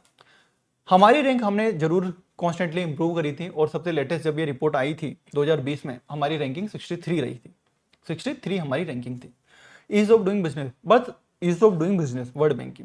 बट इसमें क्या हुआ, कहीं ना कहीं गड़बड़ियां थी, तो इसको फिर रोक दिया गया। रोक दिया गया। और रोकने के बाद इसके नाम पे जो दोबारा स्टार्ट हुआ है उसका नाम है be ready, business ready report. ये भी वर्ल्ड बैंक स्टार्ट करता है, ये भी 10 टॉपिक पे करता है, ठीक है। बिजनेस एंट्री में क्या कोई दिक्कत आ रही है क्या, लोकेशन में लेबर के रूल्स कैसे हैं, फाइनेंस कैसा है, टैक्सेशन कैसा है, कोई विवाद का समाधान है कैसा है, ताकि बिजनेस के लिए आपकी देश रेडी है या नहीं है, बी रेडी, ठीक है। कुल मिला के लेकिन ये काम की चीज नहीं है, काम की चीज ईज ऑफ डूइंग बिजनेस है कि व्यापार की सुगमता बहुत जरूरी है। हमारे देश की रैंकिंग 63 रही थी, हम 119 से धीरे धीरे 73-74 के आसपास फिर 63 आए थे लेटेस्ट, और आगे होते अभी चल रही होती तो 50 में भी पहुंच चुके होते हैं कि व्यापार करना आसान बनाए। कोई लाइसेंस आप लेने जाओ, ऐसा नहीं कि 4 महीने लाइसेंस लेने में लग जा रहे हैं, 2 दिन में काम हो गया फटाफट बिजनेस स्टार्ट। नहीं चल रहा है, ऐसा नहीं कि परेशान हुए जा रहे हैं, बैंक वाले माथे यार, अरे भाई नहीं चला यार, माफ करो, जो भी है मेरे से हो पाता है बेच बचा के निकलो, मेरे जो माफ करो, ठीक है। तो ये व्यापार सुगमता है। इसके लिए क्या करते थे, तो एक रिपोर्ट आती थी, तो उस रिपोर्ट के आधार पे, जैसे रिपोर्ट में रैंकिंग पीछे रही, अब 10 पैरामीटर होते थे, तो जरूरी नहीं कि हर पैरामीटर में अपन टॉप करेंगे, तो जिन जिन पैरामीटर में अपन कंपैरेटिवली पीछे रहते थे उस पर अपन रिफॉर्म की बात करेंगे। तो एक इंडिया का जो डिपार्टमेंट है DPIIT, department of promotion of industry and internal trade, DPIIT. ये डीपीआईआईटी क्या करता था, ये जो भी parameter is of doing business के जिनमें अपनी रैंक पीछे ही है, उनके लिए रिफॉर्म का काम करता था। तो ये रिफॉर्म चलाता था, तो इसके जो रिफॉर्म का नाम है बिजनेस रिफॉर्म एक्शन प्लान चलाता था, बिजनेस रिफॉर्म एक्शन प्लान चलाता था, business reform action plan, department of for promotion of industry and internal trade, ये चलाता था। तो ईज ऑफ डूइंग बिजनेस की रिपोर्ट वर्ल्ड बैंक निकालता था, उसके 10 पैरामीटर होते थे, जिन पैरामीटर में अपन पीछे थे उन पैरामीटर को पे काम करने के लिए डीपीआईआईटी है केंद्र में, डीपीआईआईटी क्या करता था, बिजनेस रिफॉर्म एक्शन प्लान बनाता था अलग अलग राज्यों के लिए, आप बिजनेस को रिफॉर्म कीजिए, आप अपने रूल्स को रिफॉर्म कीजिए ताकि बिजनेस आगे बढ़े, इंडस्ट्री आगे बढ़े, ठीक है, ईज ऑफ डूइंग बिजनेस आए। तो इसकी रैंकिंग भी होती है, ये चीज मैंने बता दी। कहाँ अपन ने क्यों बात बीआरएपी की क्यों बात करी, जब ईज ऑफ डूइंग बिजनेस की बात करते हैं तो सबसे इंपॉर्टेंट बात यही है कि ये जो बिजनेस रिफॉर्म एक्शन प्लान जो डीपीआईआईटी देता है, कौन सा स्टेट सबसे ढंग से काम कर रहा है उस पर, जो सबसे अच्छा से काम करेगा वहां पे बिजनेस रिफॉर्म ज्यादा हुए हैं, ठीक है। तो अभी जैसे अगर मैं 2024 की बात करूं तो हमने 4 कैटेगरी में टॉप किया है 2024 में, जो 7वां शायद बीआरएपी 1.0 2.0 3.0 शायद 7 था, उसमें अपन ने अभी 26वां बीआरएपी 26वां चल रहा है, जो 15 नवंबर से 15 जुलाई में करेंगे ये सर्वे, जो कर रिफॉर्म एक्शन प्लान जो इनका चल रहा है कि इसमें ये रिफॉर्म आपको करने हैं। इसमें अपन ने कहाँ पे बिजनेस एंट्री, हमारे यहाँ पे बिजनेस में एंट्री करना आसान है, ठीक है, हमारे यहाँ पे लेबर रेगुलेशन थोड़े आसान है, एनवायरमेंट के इतने कोई झोल झाले नहीं है, सर्विस सेक्टर में हमारे लिए चीजें आसान है। तो 4 कैटेगरी में अपन ने टॉप किया था। मेरा बताने का मतलब ये है कि जब ईज ऑफ डूइंग बिजनेस लिखो, जब भी अपन इंडस्ट्री की बात करते हैं, इन्वेस्टमेंट की बात करते हैं ना, इन्वेस्टमेंट प्रमोशन पॉलिसी, तो ईज ऑफ डूइंग बिजनेस भी अपन ने किया है। हमारे यहाँ पे बिजनेस रिफॉर्म एक्शन प्लान में हम 4th नंबर पे आते हैं। तो ये चीज हो गई। अब और इसके अलावा राजस्थान ने क्या किया है, ठीक है, तो जैसे मान लो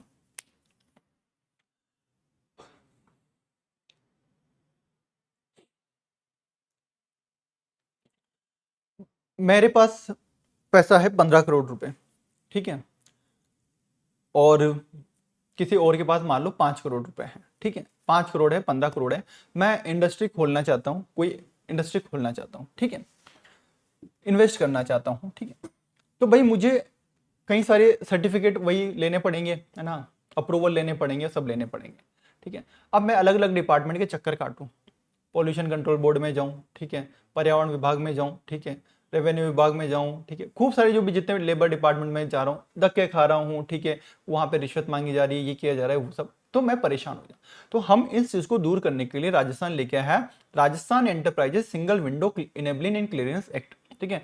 आपको ये याद रखना है, सिंगल विंडो क्लियरिंग सिस्टम अपन बोलते हैं ना, सिंगल विंडो क्लियरिंग सिस्टम बोलते हैं इसको, ठीक है। तो अपन इसके लिए एक लेके आए थे, उसका नाम है single window enabling and clearance act, single window enabling and clearance act 2011, ठीक है।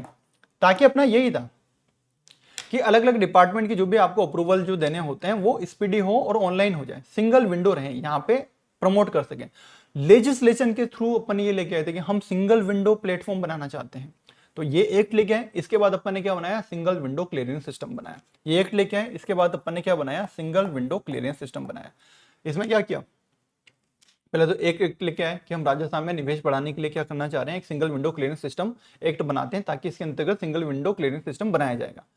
तो सिंगल विंडो एक्ट आता है 2011 में, फिर सिंगल विंडो क्लियरेंस सिस्टम अपन बनाते हैं। सिंगल विंडो क्लियरेंस सिस्टम अपन बनाते हैं। अब उसमें क्या होगा, सारे डिपार्टमेंट वाले एक जगह पे बैठे हुए हैं, ठीक है, ये मानो मतलब बैठे हुए हैं क्या, वो अप्रूवल ऑनलाइन एक ही जगह पे एक बार अप्लाई कर दिया सिंगल विंडो से, वो सब जगह सब डिपार्टमेंट में चल जाएगा, अपना अपना डिपार्टमेंट अपने अपने हिसाब से अप्रूवल देता जाएगा। कोई दिक्कत होगी मुझे बता देगा, मुझे चक्कर नहीं काटने हैं डिपार्टमेंट के, एक खिड़की है मुझे वहां पे जाना है, एकल खिड़की है वहां पे मुझे जाना है, ठीक है।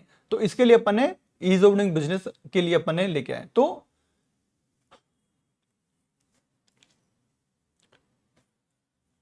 ये अपन लेके आए। फिर अब एक सोचो, मैं बोलूं ये तो ठीक है आपने सिंगल विंडो क्लियरेंस सिस्टम भी लिया है, लेकिन मैं तो 15 करोड़ लेके आया हूं, 15 करोड़ बड़ी अमाउंट है, मैं तो चाहता हूं कि मेरा काम और फास्ट हो, मेरा काम और क्या हो, फास्ट हो। तो एक चीज समझो आप, एक खाली स्लाइड लेने दो वापस से अगेन, मैं एक खाली स्लाइड इनेबल कर देता हूं इसके अंदर,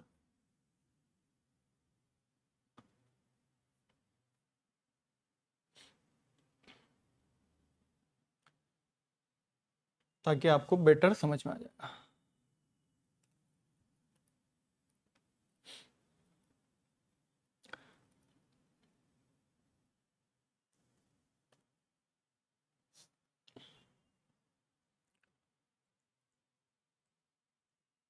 ठीक है, अब देखो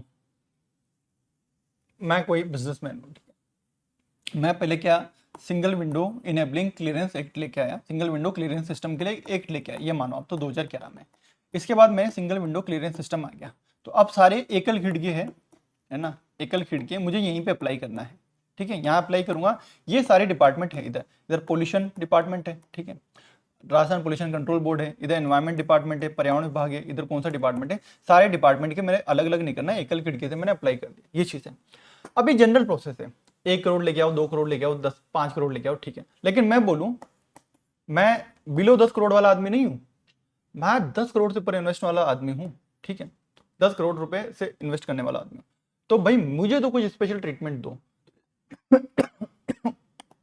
तो इसके लिए एक स्कीम का नाम दिया गया one stop scheme, one stop shop, one stop shop. तो 10 करोड़ के ऊपर होगा ना तो थोड़ा और फास्ट चलेगा काम आपका, क्लियरेंस में बड़ा प्रोजेक्ट है तो सरकार चाहेगी कि बड़ा फास्ट चले, ठीक है। तो आगे अपन पढ़ेंगे जब ब्यूरो ऑफ इन्वेस्टमेंट पढ़ेंगे, तो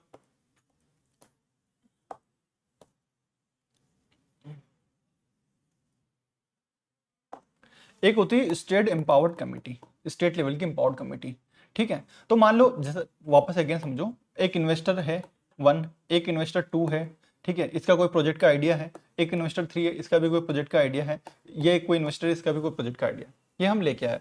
तो स्टेट लेवल पे एक एम्पावर्ड कमेटी होगी, है ना, वो बड़ी कमेटी होगी जो प्रोजेक्ट को अप्रूवल देती है। अब ये अप्रूवल देके, है ना, बड़े प्रोजेक्ट के लिए ग्रेटर देन 10 करोड़ के आसपास के मानो आप, एक बॉडी बना रखी है, board of investment, board of investment, जिसका चेयरमैन कौन है, सीएम साहब, कौन है, सीएम साहब, ठीक है।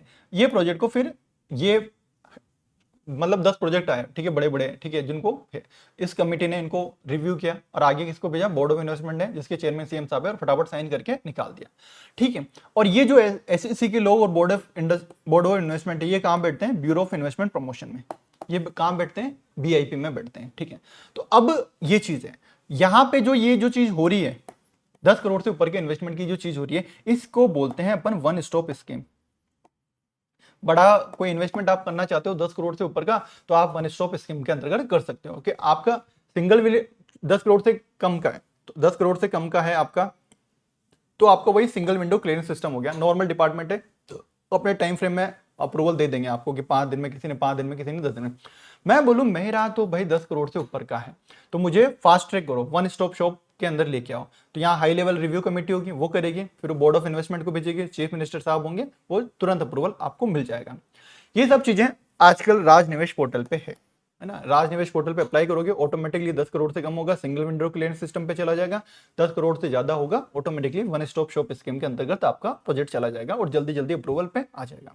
तो ये राज निवेश पोर्टल स्पेसिफिकली जब अपन वन स्टॉप शॉप लेके आए थे तब अपन किया था, पर ये इंटीग्रेटेड है सबके लिए, आजकल आपको यही मिलेगा राज निवेश पोर्टल, ठीक है। तो फर्क बस इतना सा है वन स्टॉप शॉप स्कीम का, ठीक है, कि 10 करोड़ से ऊपर का प्रोजेक्ट है उसको जल्दी से फास्ट ट्रैक में अप्रूवल मिल जाता है। कैसे? एक रिव्यू कमेटी होगी, वो रिव्यू करेगी, बोर्ड ऑफ इन्वेस्टमेंट के पास जाएगा, सीएम साहब होंगे, फट साइन कर देंगे, हो गया आपका क्लियरेंस। ठीक है, बाकी सिंगल विंडो क्लियरेंस सिस्टम है, वहां पे अलग अलग डिपार्टमेंट अपने अपने टाइम फ्रेम पे देंगे। ये नहीं कि आपको अलग अलग डिपार्टमेंट में चक्कर लगाने हैं, पर प्रोसेस फास्ट होने की गारंटी नहीं है, टाइम तो लगेगा। 10 करोड़ से ज्यादा होगा तो फास्ट करवा देंगे हम। ठीक है, तो ये ईज ऑफ डूइंग बिजनेस का हमारा एक और चीज है। ठीक है, तो राज निवेश पोर्टल अपन ने बनाया, राज निवेश पोर्टल पे अपन को वन स्टॉप सुविधा है। ठीक है, और साथ साथ सिंगल विंडो क्लियरेंस सिस्टम भी है। ठीक है, राज निवेश पोर्टल पे मैंने बात कर दी, दोनों चीजें हैं, वहां मर्ज प्लेटफॉर्म है दोनों के लिए। ये चीजें यहाँ पे 181 सर्विस अलग अलग डिपार्टमेंट की, स्पेशल फोकस 10 करोड़ के ऊपर। स्पेशल फोकस मैंने बता ही दिया, वन स्टॉप शॉप स्कीम के अंतर्गत आ जाते हैं। तो ठीक है, अपन सिंगल विंडो क्लियरेंस सिस्टम लेके आए तो वो कर दिया, और अच्छे करने के लिए 10 करोड़ के ऊपर के लिए अपन क्या लेके आए? वन स्टॉप शॉप स्कीम लेके आए। उसके लिए बोर्ड ऑफ इन्वेस्टमेंट ये सब चीजें होती हैं। एक अपना कोई डिस्प्यूट हो गया, इंडस्ट्री के लिए कोई डिस्प्यूट होगा, तो भाई उसके लिए क्या कोई समाधान करने के लिए कोई तरीका है क्या? तो भाई ठीक है, स्टेट लेवल पे कमेटी रहेगी, डिस्प्यूट रिड्रेसल मैकेनिज्म ऐसा है ना। आपको जो विवाद का जो निवारण होगा वो कैसा होगा, उसके लिए क्या मैकेनिज्म अपन ने बना रखी है ना। विवाद और निवारण तंत्र कैसा है? ठीक है, कि जो भी समस्याएं आती है आपको, जो भी नए इंडस्ट्री आप खोलना चाहते हो, आपकी जो भी समस्याएं आती है, आपको उसका समाधान कर सके ताकि आपके निवेश को हम प्रोत्साहन कर सकें। उसके लिए राज्य स्तर पर चीफ सेक्रेटरी की मौजूदगी में कोई कमेटी है ना, डीआरएम सिस्टम बोलते हैं जिसको, डिस्प्यूट रिड्रेसल मैकेनिज्म। विवाद और निवारण तंत्र, विवाद एवं निवारण तंत्र। ठीक है, तो स्टेट लेवल पे कौन कमिटी में कौन रहेगा, ये डिस्प्यूट रिड्रेसल मैकेनिज्म में कौन रहेगा? Chief secretary. डिस्ट्रिक्ट लेवल पे डिस्ट्रिक्ट कलेक्टर रहेगा। ये जो डिसीजन लेंगे वो फाइनल होगा, बाइंडिंग होगा, सारे डिपार्टमेंट को मानना पड़ेगा। ठीक है, डिस्ट्रिक्ट लेवल पे मान लो मैं बूंदी में कोई प्रोजेक्ट लगाना चाहता हूँ, ठीक है, अब दो डिपार्टमेंट ने मेरी एनओसी अटका दी कि नहीं नहीं आप नहीं लगा सकते, रिश्वत का मामला है। मैं कलेक्टर साहब के पास सीधा गया कि देखो भाई, देखो सर, ये ऐसा मैकेनिज्म होता है, डिस्प्यूट रिड्रेसल मैकेनिज्म, आप फाइनल अथॉरिटी हो, ये ऐसे परेशान करें। कलेक्टर साहब ने ऑर्डर निकाल दिया कि फाइनल है, तो कलेक्टर साहब ने बोल दिया फाइनल है तो फाइनल है। ठीक है, क्योंकि सारे डिपार्टमेंट डिस्ट्रिक्ट के अंदर उनके अंडर है, वैसे चीफ सेक्रेटरी के अंदर पूरे डिपार्टमेंट उनके अंदर है, तो डिस्प्यूट रिड्रेसल मैकेनिज्म भी है। तो ईज ऑफ डूइंग बिजनेस के लिए हमारे पास क्या क्या मैकेनिज्म है, ये चीज मैंने बता दी। हम बिजनेस रिफॉर्म एक्शन प्लान जो होता है उस पर काम कर रहे हैं, उसमें हमने 4 कैटेगरी में टॉप किया है। ठीक है, जो डीपीआईआईटी का होता है, हमने सिंगल विंडो क्लियरेंस सिस्टम लिया है, और बेहतर करने के लिए वन स्टॉप शॉप स्कीम लेके आए, बोर्ड ऑफ इन्वेस्टमेंट का अपने गठन किया है, उसके अलावा डिस्प्यूट रिड्रेसल मैकेनिज्म होता है। ये चीजें ईज ऑफ डूइंग बिजनेस को प्रमोट करती है। ठीक है, अब बताओ किसी को कोई डाउट है? बोर्ड ऑफ इन्वेस्टमेंट में किसी को कोई डाउट है इन सब में?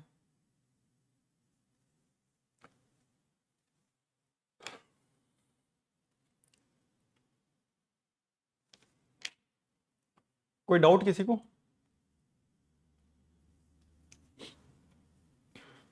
क्लियर है? फिर अपन देखते हैं।